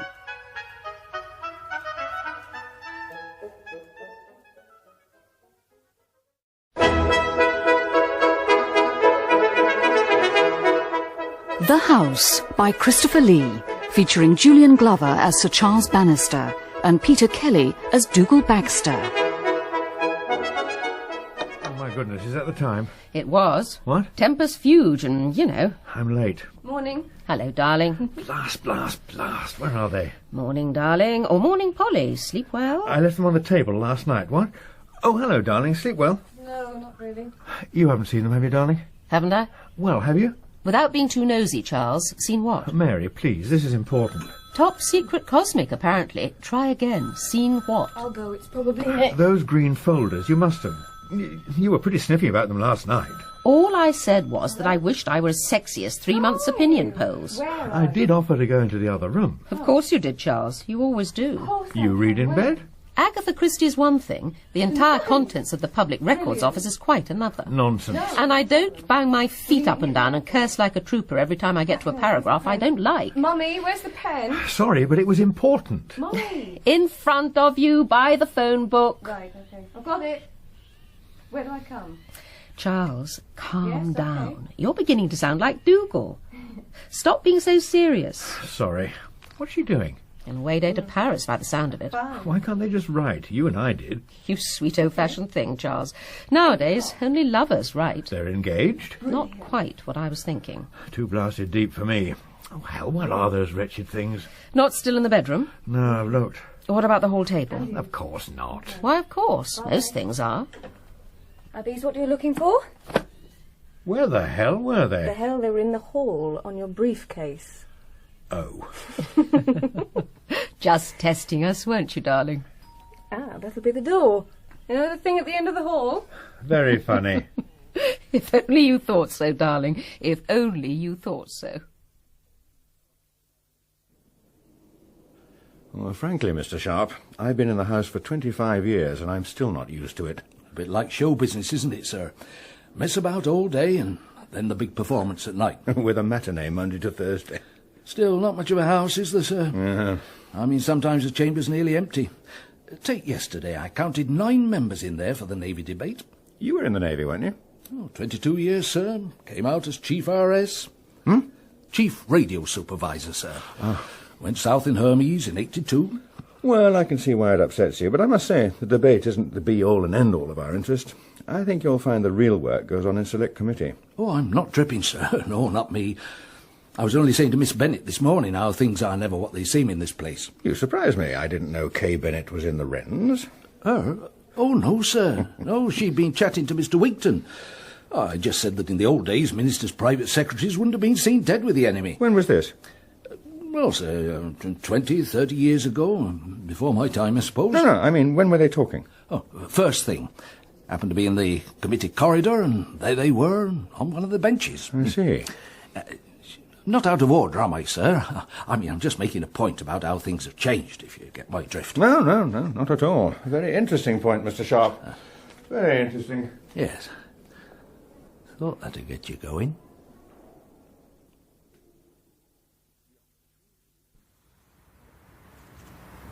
We are peculiarly interested to understand when our American cousins knew of the rascal in their wretched midst. Rascal? Is that all? I thought he gave away masses of secrets to the Russians. But only for money. We believe no ideology changed hands, only dollars. Semantics. A traitor is a traitor is a traitor. He's an apostle in another age. Neither side sits comfortably with a convert. Such fervent symbolism, so easily detectable. So if I want to sell secrets, say it's for money? Like all those who freely offer their lance for gain, to succeed, the courage and performance must be beyond question. Fellow travellers in whatever caravan tend to be wishy-washy. And the one in Washington was in business. He was pretty obvious, wasn't he? One would have thought so. Alas, no one looked for him until we suggested all was not well in their own headquarters. You tipped off the Americans that they had a mole. Is that what you still call them? I'm afraid we do. Or rather, some do. I'm surprised they didn't jump on him. Or am I? Firstly, we didn't know who, and, well, you must not forget, my dear, that the cousins do not take kindly to advice from the European branch of the family. How petty. So that's why. You expected them to tell you before they told Number 10. A common courtesy. But then they are perhaps too common. You still think Sir George told him? He's not into silly games. At the considerable risk of hurting your feelings, that is not entirely true. It wasn't a game. Not for me, anyway. But you're sure? My dear Alex, there are some things one has to accept. My Herod was told by Washington a mere 24 hours before the matter became public. And George Holmes? We had planned to go in to see him and the Prime Minister the following morning. As it happened, a social occasion presented itself the previous evening. And you told him? The bombardier? Not I, my dear, my Herod. He thought it rather jolly to casually warn the PM that the matter would be raised the next day. But he'd known all the time. I'm told he gave one of those funny little laughs, so perfected by milk monitors, and said yes, he'd known for about a week. Why didn't your milk monitor ask him who'd told him? Why, indeed, did Nelson not stay in his cabin at Trafalgar? There are some things simply not done. Women in the long room, the garrick. We are assured that it did not come from the White House. The only person who would have known was the Cabinet Secretary. George? George. You're sure? In this case, yes. Perfectly so. Such a tedious occasion for most, but immensely, immensely important that we should know. I see. Back to jealousy. A delicious emotion. Especially because he wants the security service to take over your department. Or so he says. Do you? My dear Alex, he actually discussed the matter with you. When was this? Neither of us smoke. Oh. So what happens now? You ask him when he knew and who told him. Just like that? No. How? There is a cabinet today. After cabinet, he intends to have his hair cut. How on earth do you know that? Oh, Alex, please. Sorry. OK, so he's off to see the lovely Arthur. What time? You know his crimper. Oh, Henry, please. Touché, my turtle. His appointment is 1:15. It will take Arthur 20 minutes. Because it always takes Arthur 20 minutes. So, alors, what a coincidence. You, too, will be in Jermyn Street, but at 1:40 precisely. What a wonderful surprise. And during it, I'm sure you will persuade him to give you lunch. I leave the rest to you. Now, off you go, and be careful.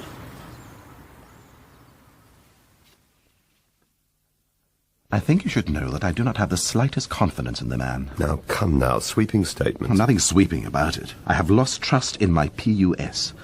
Nothing ambiguous in that, is there, Charles? Don't get me involved, old man. Not my part of ship. Sorry, not the place to discuss the matter. Quiet word after cabinet, agreed? My dear George, I'm going to have a very noisy word in cabinet. Certainly a more civilized place than the States. Now, come now, really no need. When one of my civil servants leaks a confidential document, presumably for political reasons, there's every need. No evidence that it was leaked. Department's quite clear on this one. If it were, then I wouldn't be making such a fuss.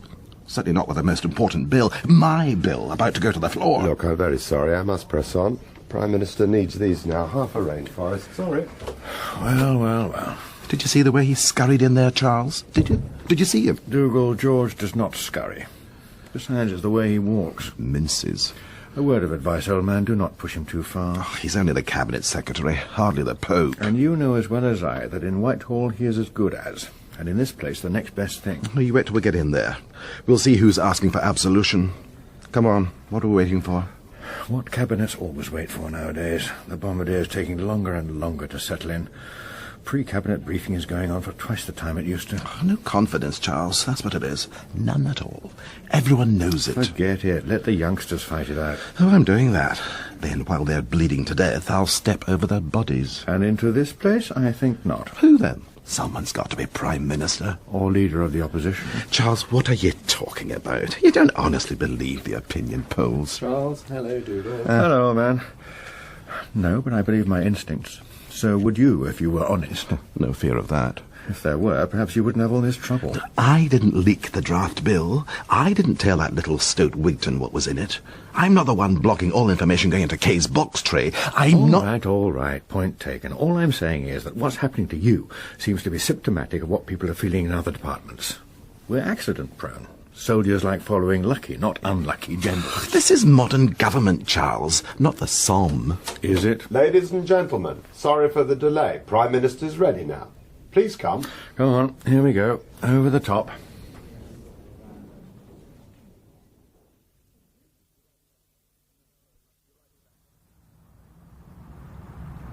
You're riding back?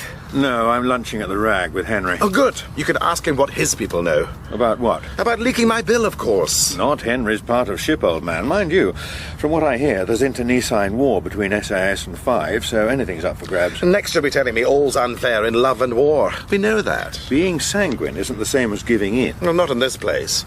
I shan't, of course. After your performance in there, I suspect you won't have to. I thought I was rather good. He squirmed. George Holmes does not squirm, old man, but I suspect that was the nearest he's come to it. So much for the sang-froid of the Cabinet Secretary. The Englishman with his usual bloody cold. After this morning, pneumonia, I'd say. You know, Charles, in some way this leak is very fortunate. There was a point when I thought the PUS was winning. Over Kay, still could. Holmes had a good point. When there's friction in a department, all sorts of irregularities crop up. But he didn't say that. But the Prime Minister understood his code. Anyway, I'm off. Glad I caught you, Dougal. May we? A word? I thought we'd just done that. Another matter. I feel lunch coming on. So do I. A sandwich in the office, of course, with the Commissioner. So much to do. Now, come now. This one's important. So's the Commissioner. I tell you what, George, I see you're down for the Bar Association reception. Oh, my God, yes. Mine, too. We can find 10 minutes afterwards. Hardly appropriate. Well, life rarely is. See you this evening. Bye, Charles. Pall Mall? That's right. I'll walk with you. Lunch? No. Haircut day.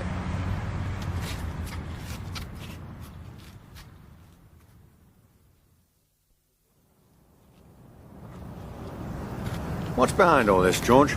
Conspiracies. Macmillan called them events, nothing more.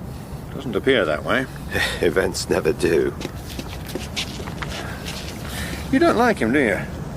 I have no feelings on the matter. Do you? Friend of yours. Dougal is Dougal, we both know that. However, if this bill of his has been leaked by someone in his own department, it can only be bad for relations. Which are grim. Looks bad.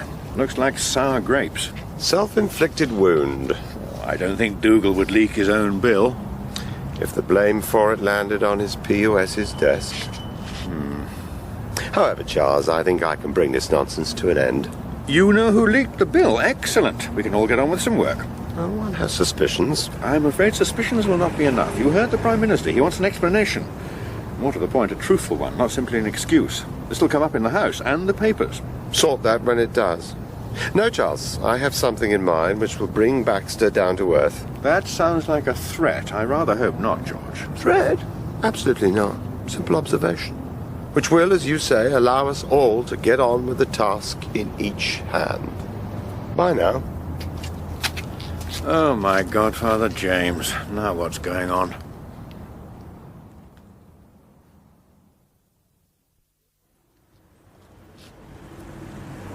Mummy, thank you. You're wonderful. Polly, darling, you notice. I mean it. Thanks. Careful. People will think we're just good friends. Now, you sure you liked it? Of course, darling. And it's nicer than the primrose? Yes, yes, yes, and nicer than the blue and the green and the pink. I hope he likes it. Of course he will, darling. You look lovely in it. It's not too... well, you know. At your age? Never.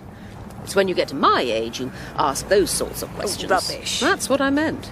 I can't wait. I'm so excited. Oh, my goodness. What's the matter? Oh. Alex, what a lovely surprise. And George, fancy seeing you.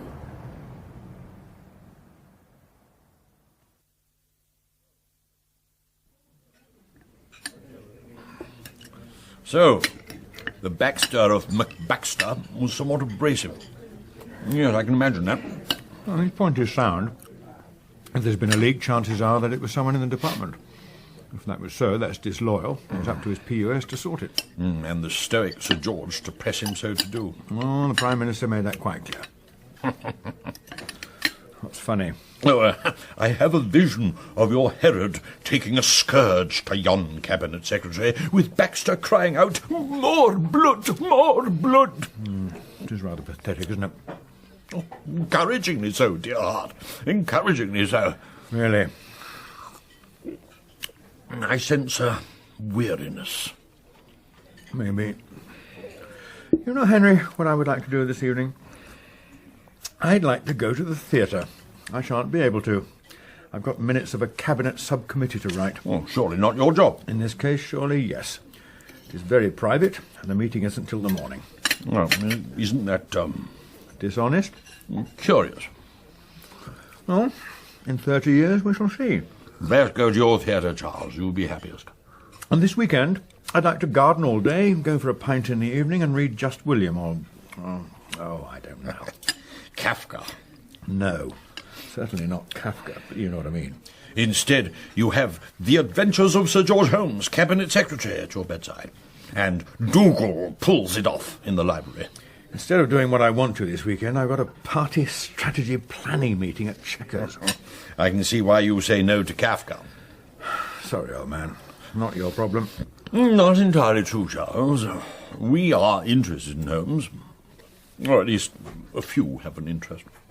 Because he wants to put your people and 5 under one roof? I don't think it'll happen.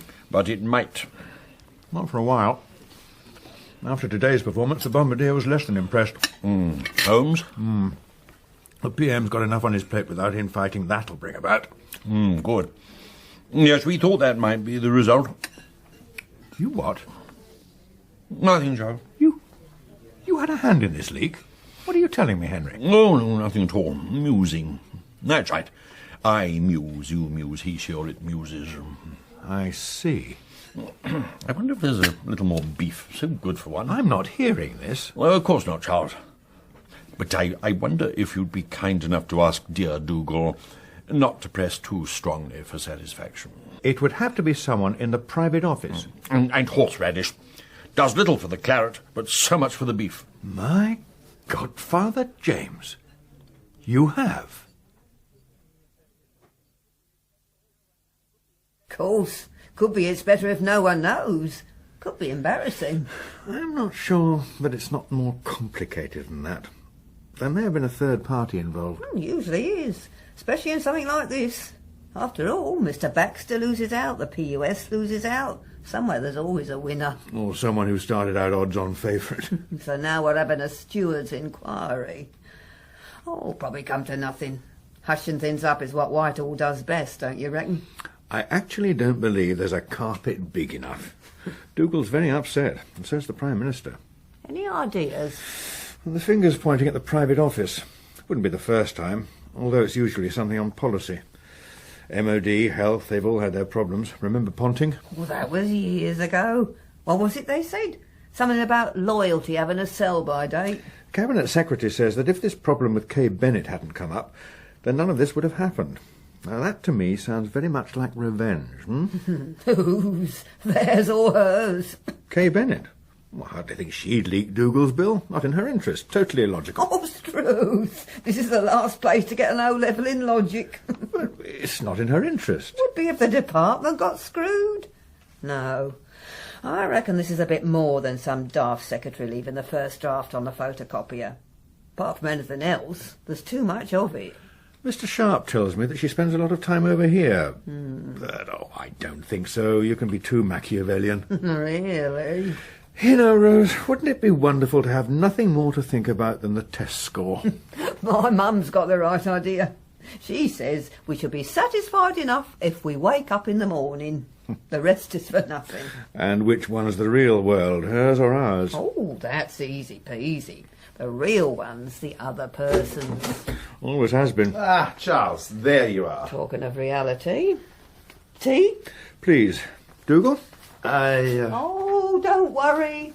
It's free. Don't tell me, Charles. She's only being friendly. I won't then. But you can tell me something. Why do you think George Holmes is so confident that the leak didn't come from the department? Because he's a greasy stoat. They all are. Seriously. If it weren't the private office, who else might it be? Oh, don't worry. I've already thought of her. Who? Why, Kay, of course. My godfather James, surely not. Oh, she's a survivor. But not this time. Even Kay stops short of cannibalism. Now... Wait a moment, Dougal. You don't honestly believe Kay would be that disloyal? Well, she wouldn't see it that way. But no, not her. Not bright enough, you see. And another thing, the reason she's such a good survivor is that she knows that whatever you do in this place, someone always finds out. It gets worse. Charles, really, you of all people should know that. What if I said there might be a third party involved, and you'd be best not to push this too far? I'd say, what's in it for me?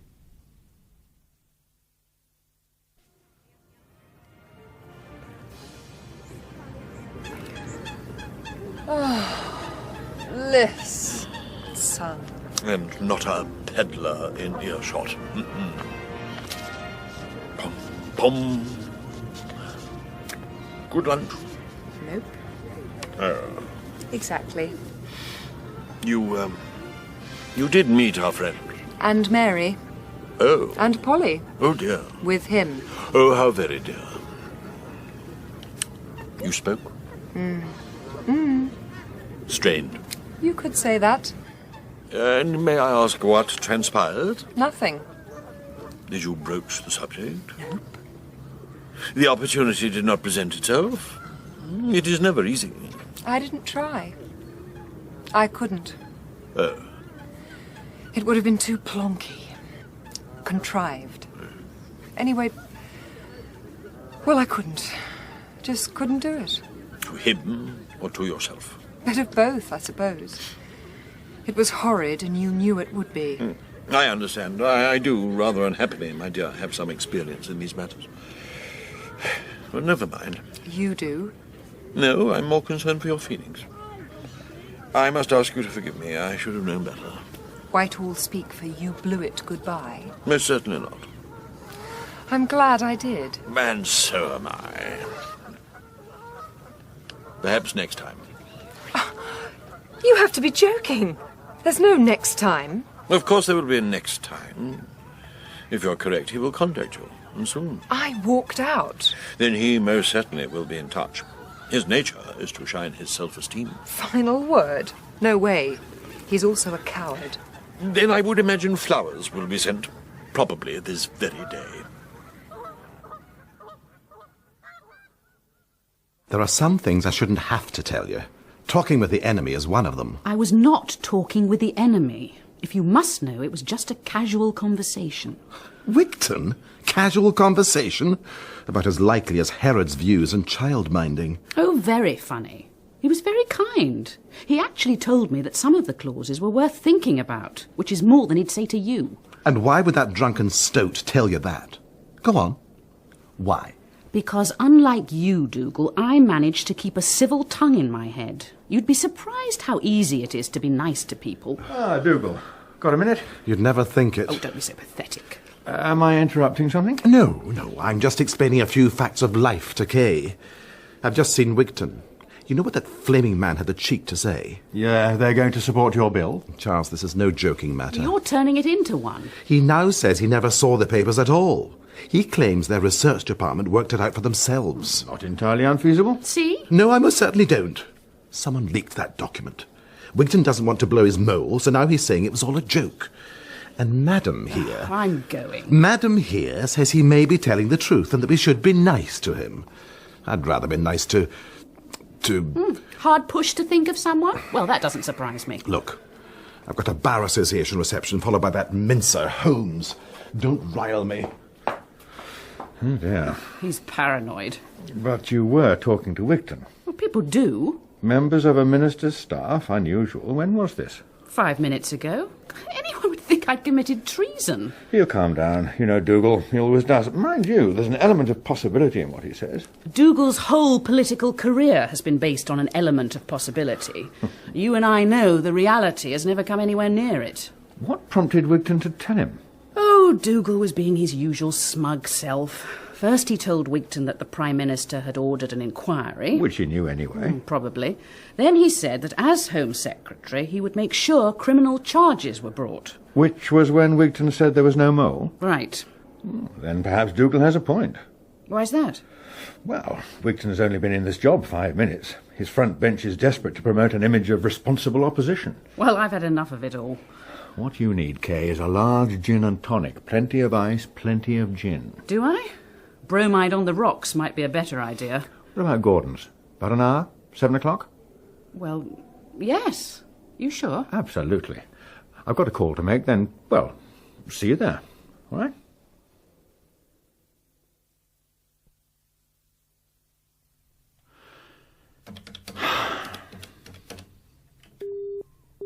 Blast. Come on. Blast, blast, blast. Problem, Sir Charles?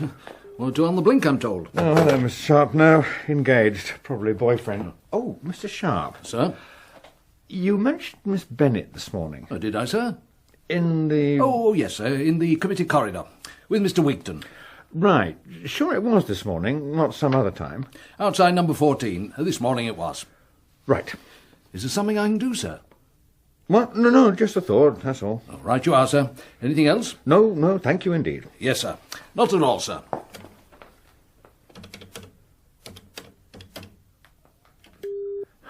Blast it!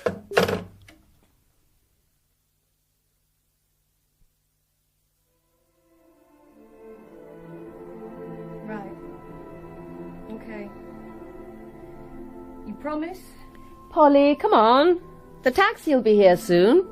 Yes, I suppose so. What? And you? Bye. Come on, slow coach. Darling, what's the matter? Who was it? Nick. Everything all right? He's tied up, says can I come another time? But you're going. Apparently not. Oh, darling. Come here. He says that they're really being pushed and he can't get away. Perhaps it's for the best. You don't want to go all the way to Paris just to test him on conjugation and the French for my assistant commissioner for subsidies is on fire, do you? Mummy, it's not funny. Sorry. I really am. How could he? I was really looking forward to it. Oh, dear. Never mind. Daddy said he'll be home by 7. Let's have a lovely evening. Just the 3 of us. Now, who is it? I'll go. Well, if that's Nick, tell him I'm not here. Yes, you are, and no, I won't. Hello. Darling! Just the man. What? How late? Shall we wait for you? Okay, fine. See you later. Right. Bye. Was that Daddy? Yes, darling. Tell me, how do you fancy a table for 2? Somewhere smart. Oh, Mummy, no. Yes, darling. Welcome to politics.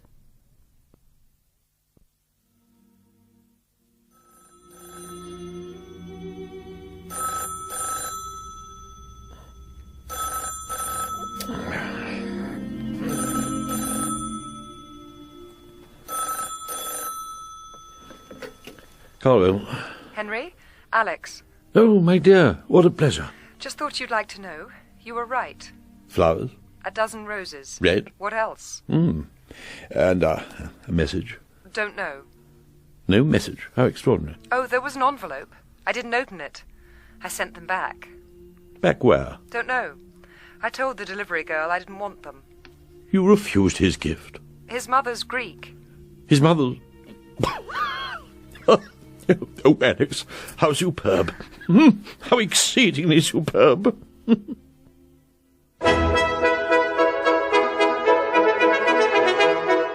The House featured Julian Glover as Sir Charles Bannister, Peter Kelly as Dougal Baxter, Christopher Benjamin as Henry, Isla Blair as Mary, Sheila Reid as Rose, Jane Booker as Kay, Ruth Gemmell as Polly, Caroline Bliss as Alex, Norman Bird as Sharp, and Stephen Greif as Holmes. The writer was Christopher Lee and producer Neil Cargill.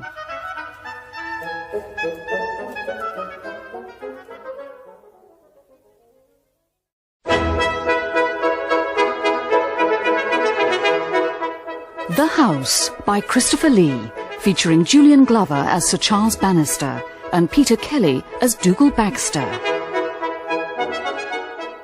I must say, I rather hope we don't have to go through that ever again. Not so much a cabinet, more a counselling session. I thought he was losing his grip. I was wrong. It's gone. Roll on the recess. Blatantly demanding our support like that. More like a dressing room than a cabinet room. When did that last happen? George? I have served 2 prime ministers, Dougal. Never get involved. Of course you do. Cabinet secretaries are all the same. I assure you. Oh, no, you don't. Who said that cabinet secretaries regard prime ministers as suits of armour? Right, to protect the cabinet secretary while his civil service runs the country. I forget who. Him. You never did. Dougal has, as usual, taken me out of context. Lecture a couple of years ago, Chatham House. It gets better. What I said was that it should never be thought that the Home Civil Service runs the country, actually. Actuality stretched to laughing point. Same thing. It most certainly is not an unthinkable notion. That's why I remembered it. I tell you one thing. There was a moment in there when the bombardier wished it were true. I was going to say that we've been here before, but, well, I'm not so sure. Last days of the Raj, you know, Charles. This is the Red Fort. We'll look back and say this is when it all began. Please. Oh, I'm so sorry, George, I forgot.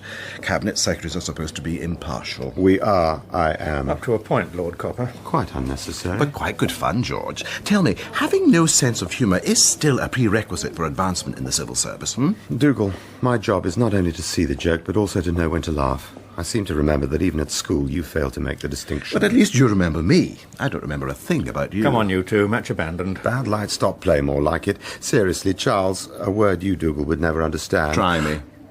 No, Dougal, you try me. Oh, very good. So it's true. You did get the complete Oscar Wilde for Christmas. I'm off. Me too.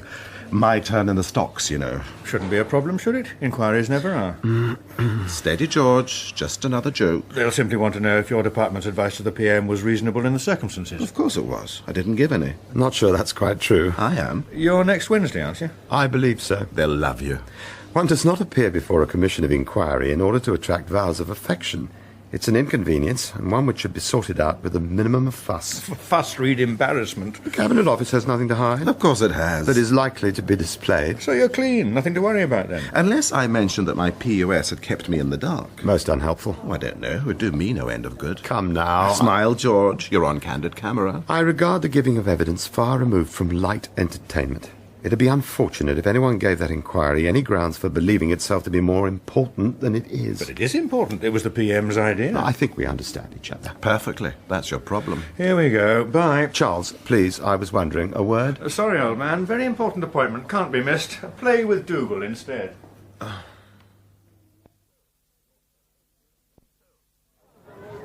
So, your Herod appears friendless. How will it be done? Oh, well played. Well played. It may not be. Huh? The opinion polls, the thuggies in every bush. He can overcome all this? For the moment. His moment, surely. After all, he is Prime Minister. Prime Ministers are rarely as powerful as some think. Immediately after an election, yes. Because the leader is seen to have won power for the party. And that's largely true. Most voters who decide the outcome simply vote for the person they think will be best in number 10. So, for the first 100 days, etc. The leader's word is law. When everything's going well, then it almost doesn't matter who's in charge. It's when we have, difficulties, as now, well, that's when the PM has to be on top of everyone. The squabbling children. But sometimes very bright ones. Cabinet Office gives very able people added courage. Not many Prime Ministers know how to handle it. Well. If, as you say, he isn't up to it, what will your dear fellow do? He can rely on one, maybe two of those who want his job. Those who bide their time bide his. Yes, but they need to show the grey-suited brigade that they have a sense of loyalty. So they look rather serious and cry, "There is only one leader." That seems reasonable. It's best that way, I suppose. Well, take Dougal. He'll support the PM publicly for the moment. To show the grey-cassocked, the stout fellow that he is. How clever. To a point. Everyone knows the rules. Meanwhile, the bombardier sits looking at his trumps. Has he a strong card or two? He could threaten to go to the country. But you would lose. Which is why it is a powerful threat. I think we've a year. When that's up, then, yes, an election. The mark of a man with so much to lose. And yet he came from nothing. A man with no history. Therefore, no understanding of his place in it. George Holmes came up with an interesting line about him. He said, one should never forget that the bombardier had to buy all his furniture. How wonderful! Nothing in his family but a parish entry. And to come from Holmes, an interesting fish indeed. A cold one, perhaps. Not so, dear heart. At least, not to certain other fish. Close season. George Holmes? I don't believe it. Have you ever met his wife, Jenny? Charming woman. My dear Charles, the world is full of charming women who were the last to know. My godfather James. George Holmes. Anyone I know? You know so many people, Charles. Which reminds me. Good over. He's turning it, I think. Kay Bennett. Did she leak Dougal's bill? That is a very straight question. Yes, isn't it? Did she? Is it important? I was talking to her. But you did not ask her. How do you know that? You would not, in case she had.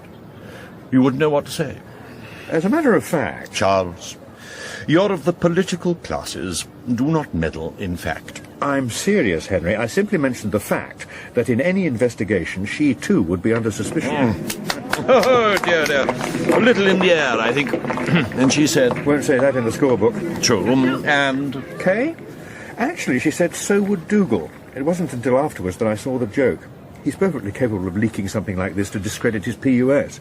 A filigree of possibilities. Well? There is a pattern. I leave you to find the shape. I see. Charles, your endearing and, may I say, enduring naivety never fails to surprise. For someone who's been in politics for 1/4 of 1 century, you so often appear the innocent. Perhaps it's time I went. Perhaps this is the very time you stay. For what purpose? Wait for the inspector to call? No need. I know the whole place is rotten. I would have thought it obvious. If your Herod must go, then the pretenders will fall not on their own, but each other's swords. Got him. Well done. Basic skills. Basic skills. It will not be a pretty sight. It wasn't this morning. I want no part of it. And everyone knows so. A safe pair of hands, they say. Your hands, Charge. No, my dear, this is the time to wait and watch, and then, modestly, of course, accept the crown. Nonsense. Not at all. And after all, there is furniture in your family. So, come on, tell me. It was a complete farce. As I said, he nearly had a fit when you and Polly showed up. It was something of a hold the front page for us. I thought the togetherness a bit obvious for Jermyn Street. It was all very innocent. George was having his hair cut, and I happened to meet him coming out. And so he said lunch. What happened to the hush-hush and if we meet not a flicker thing? Well, if I didn't know you better, I'd say the whole thing had been set up by Henry. Oh, you don't believe that? I didn't say I didn't believe it. I just said that if I didn't know you better, I'd say so. It was. Never. It was quite good fun. Until it happened. Then you two turned up. Then we went to Frank's for lunch. Then I walked out on him. Oh, dear. Now what happens? Nothing. What did Henry say? He thought it was all very funny. But it did one thing. It made me realise what a plonker he is and what a bigger one I am. But not at the time? Nope, not at the time. Is that it, then? I mean, what happens next? Shall we order? Alex? I'm going to have the place. My goodness, how fascinating. And new potatoes. You're not going to tell me. You having a starter? You've joined the firm. Crafty old Henry. Ah, there you are. I've been looking everywhere for you. No, you haven't. I've just come from the department and there wasn't a single message. Well, maybe not looking. Not maybe, you weren't at all. You've been doing what you always do. Expect me to be there. That is your job. No, it isn't. My job's to be here when you need me, not when you think you do. So where were you? Where you needed me to be, although for the life of me I can't think why. Here. Oh, can't it wait? I'm just going in. No, it can't. It's the list of unstarred questions they'll ask you. Oh, really? Let me see. Cheeky... Oh, the greasy little... Stoat? Exactly. What does it mean by this one? What it says. Did you or did you not query the department minute before it went to number 10? Did I? No, you didn't. You never read it.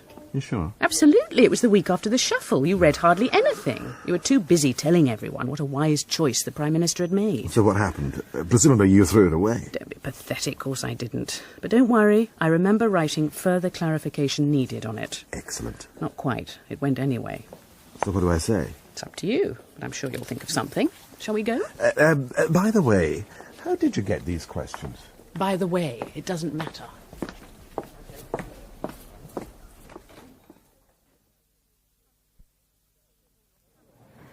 This is your Camelot, isn't it? You hold court here. Now, there is a certain atmosphere. Yet I cannot remember ever thinking of lords as a levee. But as from today, my dear, I shall. Where do I fit in? Handmaiden? A princess. Thanks very much. Which one, toes or legs? Not of this age, my dear. A more agreeable time. I'm surprised you want to be seen with me. My unremarkable reputation, my dear, is safe. And, of course, where would cricket be without its ladies? Tea hut duties. Don't patronise. Take a turn about the ground. Some of the most knowledgeable are ladies. They recite initials of long-forgotten batsmen, averages of scarcely remembered bowlers. But never in the pavilion. Knowledge and custom do not go hand in hand. One day, perhaps, but not this one. And over your dead body? We could have gone in the tavern stand, but I prefer this one for all its architectural insensitivity. It's drafty. But then I suppose it was designed by a man. The MCC is no longer the authority it once was. The weather, The sidereal and right ascension of the great star is beyond the influence of all but one member. You mean the sun doesn't much shine on we sinners? I imagine I do. Tell me, Henry, do you ever talk in plain English? Common usage and transatlantic mimicry hold little interest. You're a fraud. I enjoy myself, yes. And you, dear Alex. Well played. It was in the air. So it was. Too much bottom hand. Touché. It comes of having 3 elder brothers. Ah, so useful brothers. Unlike a particular dear sister. The security service? She has got you worried, hasn't she? You still think she's going for a takeover bid. I think she's got more sense. I'm perfectly sure that your rose-sending friend has advised the Prime Minister so. Bringing together 5 and 6 would also bring my friends under the Cabinet Secretary's eye. You think everyone's power crazy? They're not. Most of them have enough to do without land grabbing. Yet Holmes told you himself that he thought it a good idea. He also said he thought it wouldn't work. But you never told me that. I'm a quick learner. You'd be surprised what I hadn't told you. So, my dear, you did broach the subject during your luncheon. Did I? Oh, well, it's well struck. From your manner, I assume so. But you don't know. You're like George. Too much bottom hand. But you think you'll get away with it. And that amuses you? Yes. I want to be there when you both get caught. Ah, Mr. Sharp. So? My daughter's coming in this afternoon. If you see her, let Rose know she's here and then see her upstairs, will you? Will do, Sir Charles. Something special, is it? PMQs? No, the statement. She wants to hear it. A special interest for her. Let's see now. Let's see. Oh, yes, right. Statement. Foreign Secretary, Foreign Affairs Council. Oh, of course, sir. The Europe thing. Well, she would, wouldn't she? A young man and all that. I think it's called taking an interest, although I must say, like most of her generation, she finds it less of a heartache than we fogies do. They'll learn. I'm not trying to put her off, Mr. Sharp. After all, that's the future. Is it, sir? Well, glad to hear it. Don't tell me we have a Eurosceptic among the doorkeepers. Well, I never. I'm afraid so, sir. You see, my old biddy used to tell me we got it right about 100,000 years back. A little before my time. Tell me. Well, sir, that's when the waters came. Right, sir? Give us the North Sea and the Channel. Cut off Europe from civilization, so to speak. If the good Lord had wanted us to be Europeans, he'd have thought of something else. I'll remember that next time there's a debate, but I hate to think what he would have come up with. I mean, if we'd stayed joined up, we'd all be French. That'd never do. Or they'd be English. And we'd never have had the Battle of Trafalgar. No Nelson. And you know what that would have meant. No Trafalgar Square. Exactly, sir. No Trafalgar Square, no Nelson's Column, no pigeons. Tell me something, Mr. Sharp. Is this a widely held hypothesis or just one of your own? Oh, don't you worry, sir. It's just mine. Helps to pass the time. Well, I have to say, it's no less extravagant than some things in this place. Exactly, sir. Mind you, I shall miss it. The house? You're not leaving us, surely? Mum's the word, if you don't mind, Sir Charles. Excuse me, sir. Well, I'll be blowed. Oh, hello. Have you seen him yet? No, just got back. He's been in there, has he? How did he do? What your future son-in-law would call a right fanging. We'd set him up, wanted to know why he'd not cautioned number 10. The deportation orders. I told him they would. So did I. He was warned. But as usual, thought he could get by on a wing and a prayer. In some senses, he did. Gave a perfect Dougalian display of self-survival. Oh, blast. Who did he blame this time? It wasn't so much blame, he simply bleached himself so everyone else looked grubby. A complete biological action whitewash. Ah, Charles, there you are. You missed the fun. Where have you been? I had to meet someone, old man. Private business. I hear you... Absolute triumph. Total triumph, even though I say so myself. What happened? They wanted to know how I'd minuted 10, so I told them that I'd made it clear I wanted more clarification, but I'd been ignored. And had you? Of course, of course. As soon as I read the original minute, I realised that I couldn't possibly put my name to it, so I didn't. It's called, prescience, Charles. That's shorthand for, oh, so that's what I did, is it? With a little help from Kay, of course. Oh, you're too modest. So now it looks as if number 10 ignored your advice. In the most serious and sensible way, but I imagine I will come out rather well. 3 cheers for prescience. Look, old man, I think we should talk about this, not here. Later, Charles. 10 past. Come on, PMQs. We must be there before he comes in. Get a few order papers waving.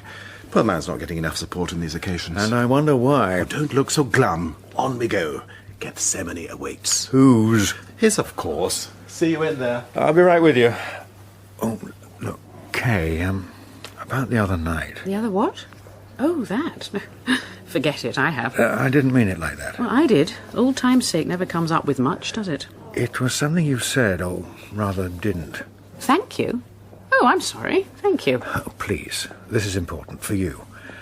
When I asked you if you knew my brother-in-law, you changed the subject. I like fresh sheets. You wouldn't tell me.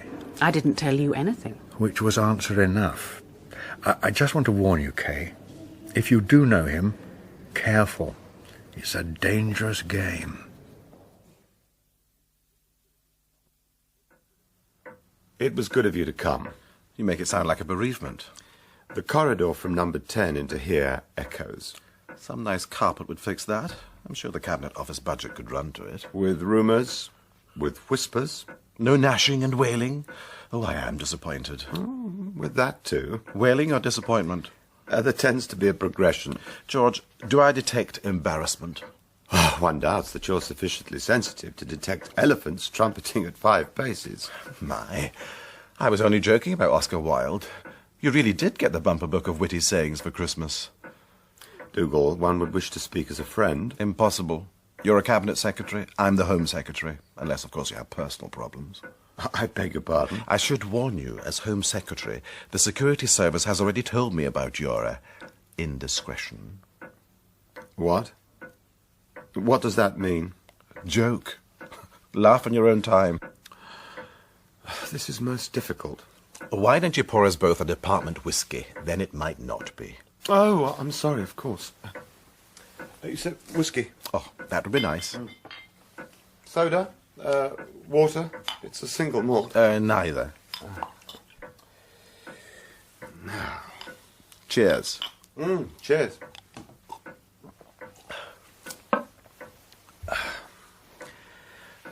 I need to speak to you about Miss Bennet. George, come out from behind your glass. Don't spoil the evening. I thought we'd agreed that was all settled. She stays as my private secretary. End of story. I wish to discuss the more personal relationship you have. I, too, have access to the security service. Oh, do you? You know full well I do. The DG is hardly a member of your club. Actually, she is. Oh, that club? You're sure you want to be a member of clubs like that? Dougal, please.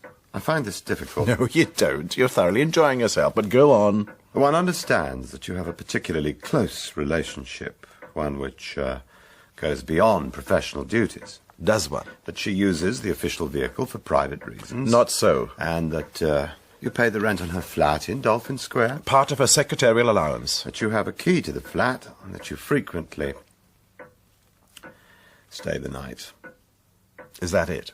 Well, there's no conceivable point in denying it. Apart from the private use of the department car, which is nonsense, I don't. You mean you admit that you stay the night? Absolutely. I'm not admitting it. I don't go as far as listing Miss Bennet in the Register of Members' Interests, but nor is it a great secret. I see. That it, then? I'll be off, then. Thanks for the drink. It would be regrettable if the matter appeared in the national media. And why should it? It would, to say the least. But you do. Upset and embarrass the Prime Minister.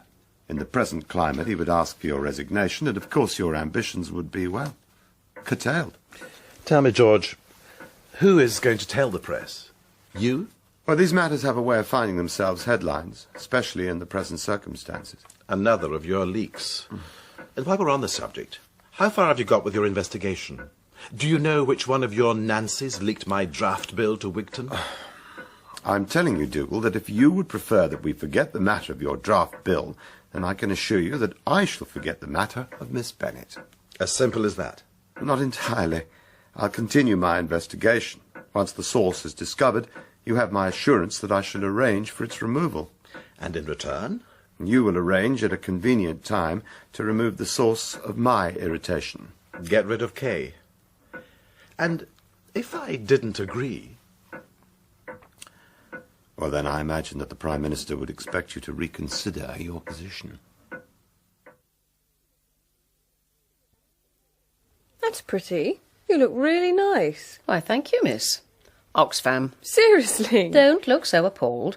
I remember a time when all your clothes came from charity shops. But that was different. Quite right, darling. Mumsy should never be seen outside Harvey Nichols. Too embarrassing for her daughter. Oh, don't get so ratty. Giving the other view isn't being ratty at all. Darling, do this for me, will you? What would you do, Charles, if I developed arthritis? You won't, please. Come here. You could always get a clip on. Oh, heaven forbid. Spotting which key you snore in and tying your bow tie must be the most intimate moments of our life. You'll never get the hang of it. There you are. Thanks, darling. What did you do before you met me? On second thoughts, I don't want to know. There was usually someone around. That's why I don't want to know. What time are you back? 11:30. Not going out. I thought Nick was back. So did I. Oh, dear. Doesn't matter. So what was all that interest in the Europe statement this afternoon? I'm beginning to wonder. That's not like him. Daddy, please. Well, let's just leave it. Have a nice time. Come on, Charles. We'll be late, and you've got a Crawley speech to make. Charles, you were brilliant. That'll put the skids under him. That's the last thing I was trying to do, old man, and you know it. When the officers tell the troops the general's a fine fellow, then you know as well as I do the war's going badly. The main point, Dougal, was collective cabinet responsibility. My department has done rather well, of course. Oh, yes. Crime up, detection down. The social circumstances, not mine. Car's here, darling. Oh, good. Early night.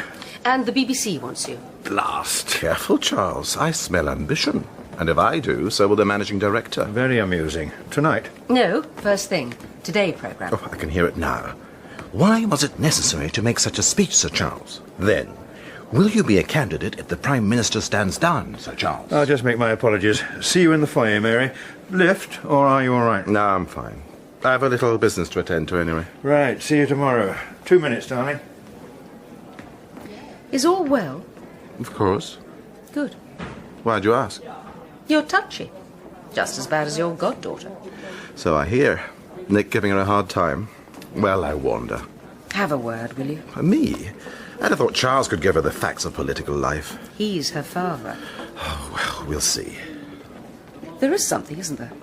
Anything I can do? Well... Go on. You don't happen to have a time machine, do you? Which way? I really don't mind. Why don't you come back for a nightcap? I'd love to. But I really do have an appointment. I'm sorry. Of course. What? No, Mary. Not her. Not Kay. Not this evening. Oh, no. She's out. You sure? Thought she was having an early night. No. Look at this. Nick back. Don't wait up. Oh, and P.S. Breckies. Breckies? Oh, I get it. Breakfast television rang. Call urgently. Well, let's go to bed. What about your public, darling? To hell with my public, darling. To hell with a lot of them. Is that wise? Why shouldn't it be? Well... Coffee? No, thanks. Come on. Out with it. Well, you especially rewrote the speech to get everyone interested. And, well, they are. Shouldn't you trip along and sing part 2 to them? There is no part 2. That was it. No, Mary. I've done my bit. It's up to him. Dougal was right. That's one way of looking at it. I've no intention of standing against the Bombardier, nor anyone else. You think he'll go? So why make a speech like that? I think there's no need for him to go. Which is not the same thing. All right. As it happens, yes, I do think he'll go, but we've got to get the pressure off him. It has to be easy for him. He could always call an election and go down with all hands. I've been thinking about that. He could threaten to, but I don't think he will. So what do you think? I think I'd like a brandy. Yes? Please. And I think I'm fed up with the whole thing. So you wouldn't? Go for number 10? No. Here. Thanks. What if you were asked to? I'm tired, Mary. Very tired. Remember that weekend we had? The one when the phone didn't ring a single time? You got grumpy and asked BT to check it. Now that, Mary, was my idea of heaven. Not all this. Cheers. Cheers, darling. You haven't answered my question. If they ask you, what then? No. Honestly? It's late, darling. Time for bed. I'm sorry to call so late. Good of you. This is rather delicate. At this hour, we rarely dance to flutes and lutes. I beg your pardon? So you have. Wilde, Oscar Wilde, I believe, his ballad of Reading Gaol. Oh, very curious. Curious. Sad, I think. Did he not believe that each man kills the thing he loves? Yes, sad. No, I mean Wilde. I was talking about him today. Yes, so many do, and if they do not, then they soon will. I mean, I was talking about him to George Holmes. Indeed. Right. That's what I wanted to talk to you about. I'm not an authority. Holmes? Wilde. No, Holmes. I was wondering if there was something I should know about him. Indeed. May one ask why such wonder? I was pulling his leg and... Joshing Holmes? Did he notice? Not at first, but for a moment he seemed to think that I knew something about him. Something he'd rather I didn't know. Oh. And, well, I was wondering if you might put your mind to it. Officially? No. It would be very interesting to know if there is something he'd rather I didn't know. Interesting? Useful. Really? Really. See what you can do, will you, Henry? Unofficially, of course. The House featured Julian Glover as Sir Charles Bannister, Peter Kelly as Dougal Baxter, Isla Blair as Mary, Christopher Benjamin as Henry, Sheila Reid as Rose, Jane Booker as Kay, Ruth Gemmell as Polly, Norman Bird as Sharp, Caroline Bliss as Alex, and Stephen Greif as Holmes. The writer was Christopher Lee and producer Neil Cargill.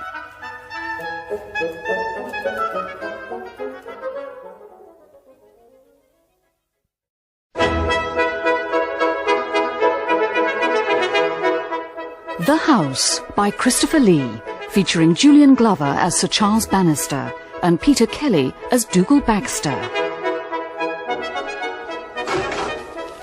No. Look at it. Stupid thing. Oh dear. It always does this. Let's get another one. Don't be ridiculous, Charles. You always say that. I mean it. You always say that as well. I'll get Rose to pick one up. I'm perfectly capable.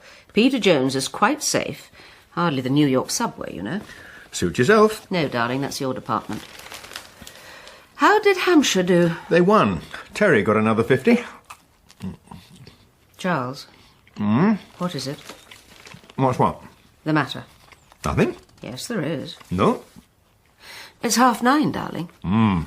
You'll never hear at 9:30. No. Has something happened? No. Right. Lovely morning. You know, Mary, that's what I was thinking. Oh, good. No, not good. Very good. In fact, wonderful. Tell me something. Why shouldn't it always be like this? Breakfast together, read the papers in peace. Burn the toast. Exactly. Not a bad life all round. Yes, it's 9:30. I should be at the house for a meeting at 11, and I'm not. I'm here, and I'm glad. Morning. Oh, what are you doing here? Oh. Sorry. Your father's spending more time with his family. Why? Because... never mind. You're quite right. You both are. I'll see you this evening. 7:30, dinner. Just the three of us. Now, don't forget. Yes, sir. 3 bags full, sir. What's the matter with him? Any coffee? Hampshire won. Won what? I'm not sure. But someone called Terry appears to have done rather well. Is that important? Bye now. Bye, darling. I think it might be. If he carries on doing whatever he did, we'll end up with a whole cupboard of new toasters.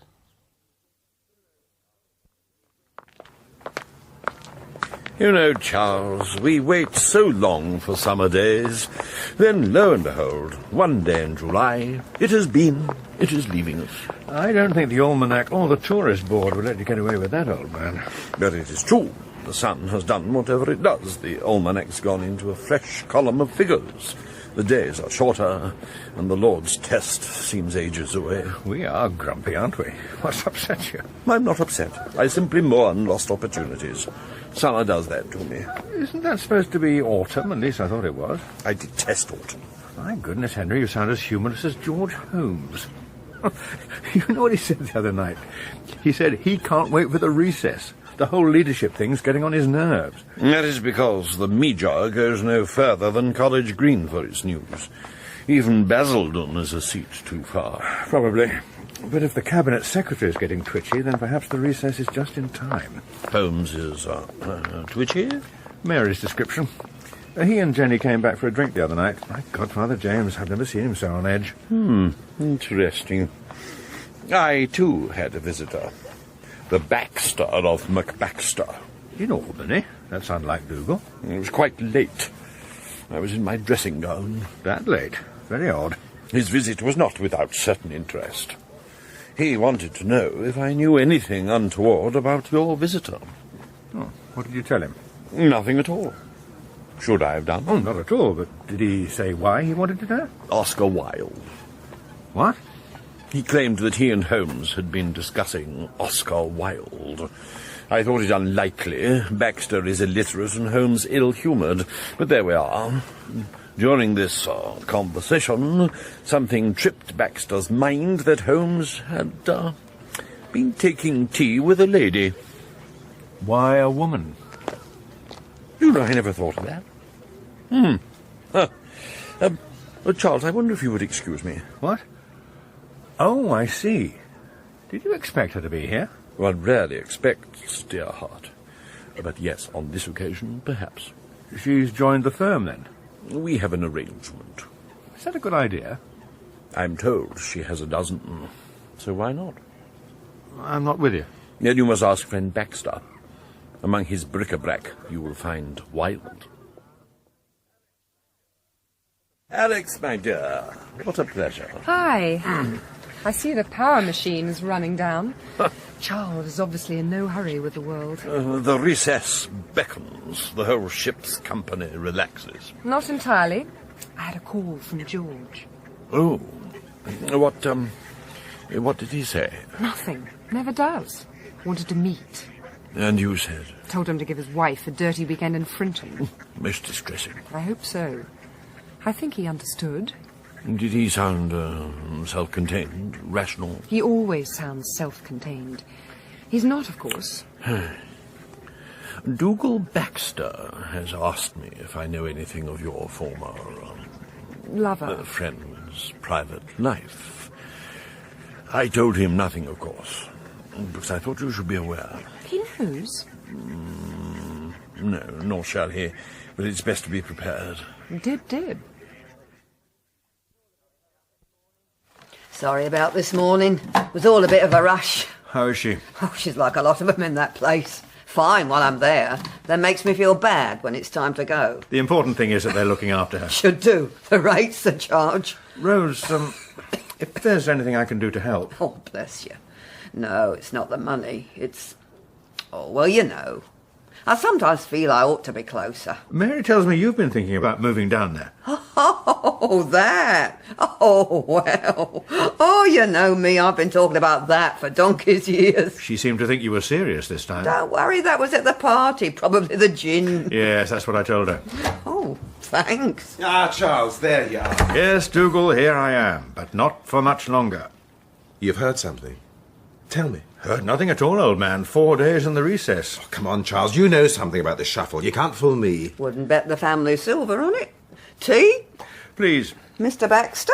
Rose, you know I never drink tea at this time of day. Just wanted to make sure the world was still going round. And what are you doing here, George Sharp? Oh, nothing. Goodbye, then. Oh. That's right. Well, I was just wondering how your mum is. You looked worried last evening. Oh, I see. Well, thanks very much. She's all right. We had a natter. Long way to go. Who has? No, I mean, it is, Herne Bay.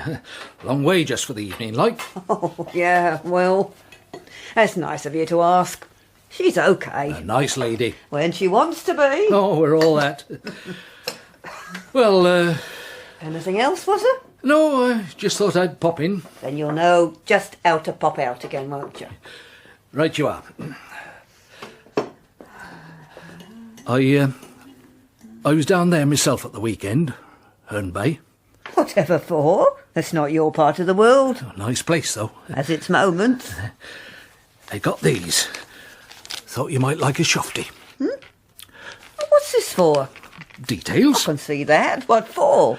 Thinking of getting a little bungalow or something. What? In Herne Bay? You come from Southend. No harm in looking, is there? What do you think? Nice? Frankly, Charles, I don't have any option. What exactly did he say? What Holmes always says, do not rock any boat I'm in. But this is disgraceful, threatening a minister, a Secretary of State. I think the best thing is to bring the bombardier in. Oh, Holmes has thought of that. The message was very clear. He will make sure the press get to know about Kay and me. If that happens, the PM will sack me. He's right, but that's not the point. Holmes is the Cabinet Secretary, not the Prime Minister. Of course, I've told him she isn't important, and it's no secret. But he just smiled. What puzzles me is why. Holmes is not a risk-taker. Cabinet Secretaries never are. I can't believe he's doing this just to get rid of Kay. It would make my POS happy, and it would prove that Holmes was back in charge. Mind you, there's also the little matter of who leaked my bill. He expects me to lie down on that one. That's it then, Dougal. We've got to see the Prime Minister. And what if the bombardier knows all about it? We can't do. That would make him an accessory. Maybe he is. Impossible. Utterly impossible. I don't see why. The bombardier doesn't want another scandal. Holmes has probably convinced him that it's best to cover up the leak. There's only one reason to do that. Holmes has got 3 permanent secretaries on his neck, all of them threatening to resign. Good riddance to them. I'm not so sure. If they go, the press will say it's another example of bad government. And you know as well as I do the public's cheering anyone who's attacking us. Ah, well. Never mind. She's been with you for some time, old man. She's not going to understand, and I'm not at all certain she'll take it lying down. Charles, let me tell you something. Kay is at her best when she's lying down. That's why I employed her in the first place. No, Holmes is right. She's not worth it. I'll have to speak to her. My Godfather James.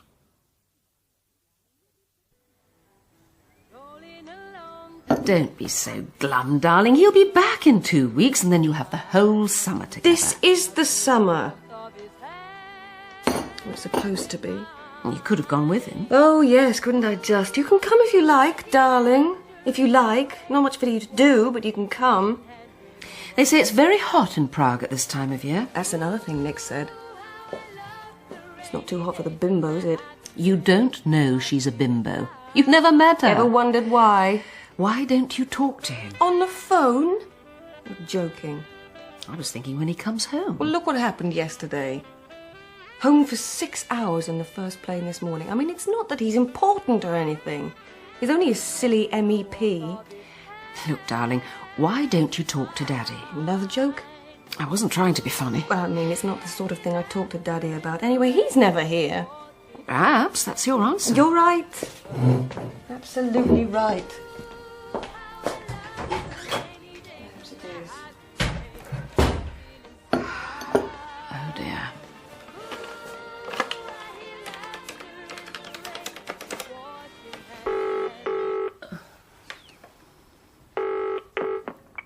Sir Charles Bannister's office? Hello, Rose. Oh, hello, Lady Bannister. Is he there? Came in, went straight to his meeting, then out again. Can I get him to call you back? What time do you expect him back? Not sure. Didn't say. I think he's got a couple of private things. Right. Urgent, was it? Probably not. I mean, if it is, have you tried the club? I rather thought I was. Not to worry. Bye. It's no big deal. The biggest thing is 4 slices or 2. I'll have you know, miss, that this is only the second toaster in 25 years. You can get them with petrol coupons, you know. Oh, I didn't. White or cream? Cream? You don't think white? It looks cleaner. Okay, white. Why did you say cream, then? 50% of being right. Like a lot of things. Without the risk of sounding trite. That's a good start. If you're about to say everyone goes through the uncertainty thing, don't. I wasn't. Good. I think you're right. Cream. Excuse me. I simply feel you should talk it through with Nick. If you can't talk now, well, I say, excuse me. There's nothing to talk about. He's just gone off and left me to get the wedding organised, and we're still having all this stupid thing about his people. Can I help you, madam? Please, may we have one of these? In cream, if you've got it. Oh, certainly, madam. I'll just... cream... Please. Now where's she going? Well, they've probably only got one. I thought that was settled. Oh, I don't think it'll ever be. They've got some silly idea that we're all snobby. They have, or Nick has? No way. He knows we're not. Children can be pretty ashamed of their parents. Look at you. Oh, come off it. I'm not. What about that dress I wanted? Well, that's different. It wasn't a dress. It was a frock. You look mumsy. I am. No, you're not. Not yet. What about speech day? The time you got so embarrassed about my hat. Well, that was different. It looked like something out of My Fair Lady. That's two difference. You really have to talk it through with each other. No, I've made up my mind. I'm very sorry we don't have it in cream. Oh. We could get one in for you. Never mind. Thank you so much. We'll not bother. Come on, Polly. Tea. But what about the toaster? Daddy said that... The one thing I have learned from your father after 25 years will stick with the devil we know. Don't worry about it, Charles. She'll calm down. She always does. I must say, I've never seen her like that. She was nearly crying. It's not important. Dougal, there are times when you are quite unbright. Didn't it dawn on you that the very reason you're getting rid of her... I am not. I've offered to the Commons Office. It's very important, you know. To protect your skin? Of course. And if you stop for just one moment, you'll realise that she's the one person who could go to the papers. You mean kiss and tell? No. Kay's not like that. In her present mood, I suspect it wouldn't take more than a gin and French and the sight of a Fleet Street chequebook, and your hypothesis about her instincts would be sorely tested. She wouldn't dare. I'm not sure, old man, that Ladbrokes would give you very good odds. Don't worry. I'll have a word with her. I do worry. So should you. And it seems to me you've already had your word with her, and it most certainly wasn't the right one. She had a right paddy on, I can tell you. Hardly surprising, is it? All this fuss about keeping her in the private office before you can say dickory dock. She's out on her ear. It's not like it used to be, is it? This place, I mean. Oh, I don't know. It's us, getting old. Nostalgia's not what it used to be. Right. Time to move on. Your bungalow was a good investment. Well, you know, Rose, I left the Navy when I'd done my 22. I was sorry to go, but I had the best years. Same with this place. Fancy a little peace and quiet. That was her problem. Only she won't keep quiet, mark my words. Oh, that's Mr. Baxter on his feet. Yeah. Last one this term. And for me. I thought I'd be telling you. I'm taking my cards. Oh, don't be daft, George. You wouldn't know what to do. We'll see. Serious? I rang the estate agents this dinner time. Made an offer. What happens if they accept? You tell me. Well, it's nothing to do with me. Could be. Don't talk rubbish. Yes. Well, I suppose it is. So I'll be off. Here's the next time, as what's his name used to say? Henry Hall. I'm sorry. I didn't mean to hurt your feelings. Henry Hall. Now, there was a band. They thought he was dead, you know. Yeah, those were the days. No, George. That was the Palm Court. Ah, right. Oh, tell us. Tell us. Whereabouts in Herne Bay? More? A little, my dear, just a little. And I think I may just manage some more cake. You eat quite a lot of cake, don't you? One of Rousseau's confessions. Thank you. So kind. I thought it was Marie Antoinette. Let them eat cake. I believe the fair Austrian was quoting Rousseau. Do you? I do. What else might she do? Louis must have been such a boring husband. But then I'm informed. Husbands tend to the boring, wives to boredom. Is that why you never married? No. It has yet to cross my mind. You'll become a retired bachelor. Take up with your housekeeper in some small but perfectly formed Georgian townhouse. A thought to perish sane ambition. And you, my dear? A husband? No thanks. I'm perfectly happy to borrow one.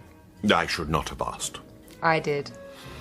If, my dear Alex, we are to come into an arrangement, then best to understand none of our secrets. Your private life is your private life. Oh, that's rich. I only got into this because you did just the opposite. That is the past. Except you know something about me. I'd rather you didn't. I don't know anything about you.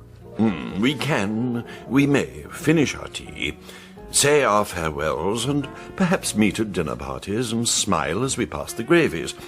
That is, if you so wish. Am I being sacked already? Certainly not. Indeed, just this afternoon, I made an arrangement for you to meet certain people. I didn't know I had to have a formal interview. I'm not sure I like that. After all, you asked me. Absolutely. But I have to tell you, there is a process. It is known as PVing, positive vetting. A few questions, a few independent questions. About what? Oh, this and that. After all that went on with George. Forget it. I don't want any more of my private life on your silly computer. You will be pleasantly surprised to know, my dear, that we are so inefficient that your private life is already perfectly documented. The important matters are not. Presumably this is necessary. Such splendid cake. So much of it. Perhaps one more small piece. It is up to you. If you are to join us, then I fear such nonsensical bureaucracy must be humoured. I see. I'm afraid one must. Okay. When do we start? Charles Bannister. Is the Prime Minister there? Fine. No, don't go. Shan't be a minute. Hello? It's me, Charles. Any chance of a few minutes? Yes, well, it is rather. 6? Oh, that'll be fine. Many thanks. See you then. Problems? Mr. Baxter again? No problem. A decision. Oh, I don't like the sound of that. Thought the Clifton Suspension Bridge was the best place for those. No, Rose, this is not a suicide, not even a contemplated one. This is something much simpler. Sit down for a moment. Tell me, when you talked about moving closer to your mother, how serious were you? 2 large gins. I'm serious. Are you trying to tell me something? It's not this Kay Bennett thing, is it?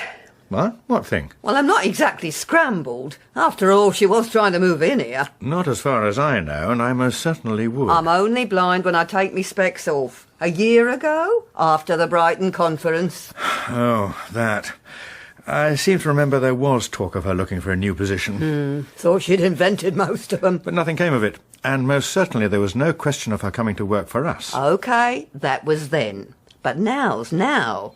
She's on the skip. Without, I hope, sounding at all callous, that's her problem. It was inevitable from the day Mr. Baxter decided to take on the Cabinet Secretary. Although for the life of me I still don't understand how it came about. Oh, she's screaming and shouting. I reckon he'd better watch out. She's got all the makings of a scratcher as well. She'll want to leave marks. I suspect you may be right, but it's nothing to do with us, you and me. Well, what's it got to do with my mum, then? As you know, the past 12 months or so have been, well... trying. Very. You also know there have been times when I felt out of step with what's gone on. You remember old Hawkins?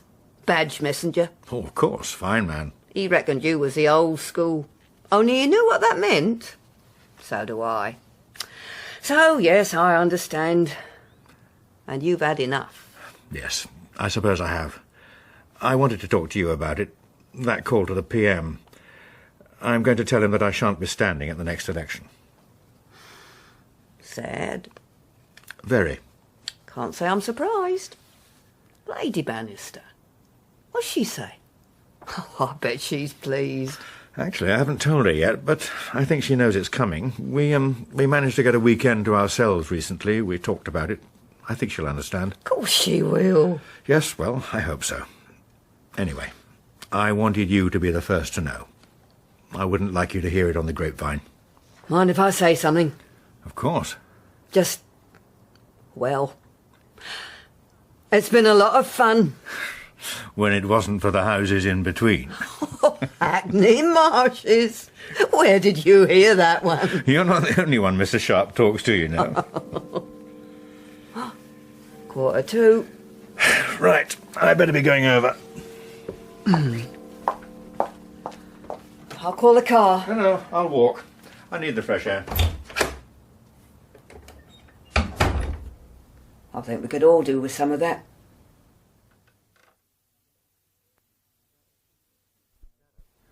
I'm glad I've seen you. I just wanted you to know that I'm sorry you had a pretty rough time. Well, I didn't expect much else. We're a breed, you know. Hang on to your looks and shorthand, in that order, and you might just make it to your 40s otherwise. Well, as Dougal says, there's always temping. Running his office here is important. He's going to need someone who can watch his back as well as his diary. Oh, I know all that. Don't worry, he made it sound like ICI. But I'm not daft. That's why I've survived this long. What will you do? Who are you worried for? Me or him? You don't have to answer. You, of course. There isn't any of course. I think so. We're friends, after all. For a moment we were. I'm sorry, I didn't mean that. It wasn't fair, but, well, I don't feel very fair. My advice is to think it over. In a crisis, do nothing. Sleep on it. That's the ticket. My God, it's a cricket match to you lot, isn't it? Gentle tap on the arm. Hard luck. Better luck next time. Play up, play the game. I was trying to be encouraging. Look, I've got an appointment in 5 minutes, but if you should need to talk, you know where I am. No, Charles. When I need to talk, I know exactly who will listen. I hope you're not going to be silly. I bet you do. I bet the whole lot of you do. Then just a word of real advice. If you wish to be a heroine for 5 minutes, then that is up to you. But remember, when the 5 minutes are up, the friends you have will look the other way. It is a sad fact of life, but they always do. We'll see about that. What time was that? Right. Anyway, if you see him, ask him to call me, will you, Rose? I think we're supposed to be dining. Thanks. Bye now. It's horrid, isn't it, having to make appointments with Rose? As Grandma Reese used to say, one adjusts, my dear, one adjusts. Not this one. Well, it's your life, Polly. Maybe it's for the best. And don't feel bad about it. I don't. I'm Mumsy, remember? Mumsies always feel bad about their daughters. Anyway, what are we going to do with 500 napkins with silver wedding bells on them? Oxfam. Somebody will love them. As long as her name's Polly and his is Nick.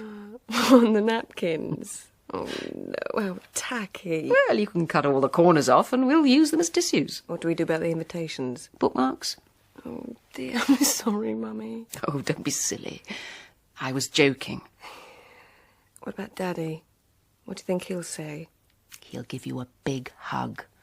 You know jolly well he will. He will understand, won't he? He won't be cross. Just one tiny little problem. No, what? Well, he was rather looking forward to having the bathroom back. So, your Herod was rather good about it. I suppose he couldn't be anything else. I suppose he couldn't. I imagine he might even be somewhat relieved. You are, or you were, after all, Charles, the obvious person to succeed him. Me, number 10, pure fantasy, old man. I think not. The pretenders will not do. One too far to the right, one too far to the left. The third, our own dear Baxter of Baxter, too few friends on the back benches. Dougal has his own problems. You've heard about Kay Bennett. He's told her she must go. Yes, well, he does sometimes, indeed often, display the tact of a euphonium.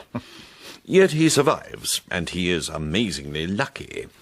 So he may yet be a successful general. That may depend on Kay. She appears to be extraordinarily angry. It'll pass. You think? I do. With good reason? She is not unknown to us. So, it was her. The leaker of fine documents, possibly. My godfather, James. And I wonder what the grand gentleman would have made of your decision. When will you go? Well, I suggested the election, but it may be an idea to go a little earlier. Give someone a chance to win the seat. Show it can be done. Usual thing. Then to that other place. Food's not bad. The Lords, yes. The Prime Minister did mention it. You'll accept a peerage, of course. It would be ungrateful not to. Absolutely. I must say, Charles, you will sit more easily on red benches than green, and of course you will not be without influence. Hmm? Oh, no. Charles? Hmm? I was wondering... I said no. A small matter with which you might be able to help us. Most certainly not. From now on, you're on your own. You can do your own dirty work. Of course, Charles, of course. Not a bad year, this. Not bad at all. Last of it, I think.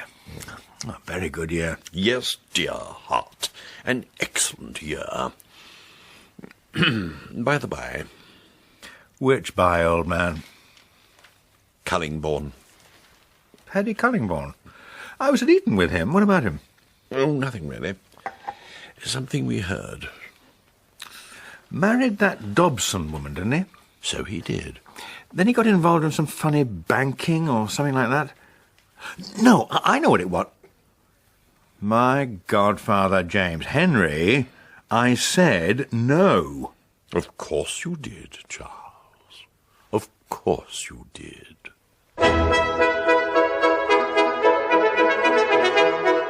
The house featured Julian Glover as Sir Charles Bannister, Peter Kelly as Dougal Baxter, Isla Blair as Mary, Christopher Benjamin as Henry, Jane Booker as Kay, Sheila Reid as Rose, Ruth Gemmell as Polly, Caroline Bliss as Alex, and Norman Bird as Sharp.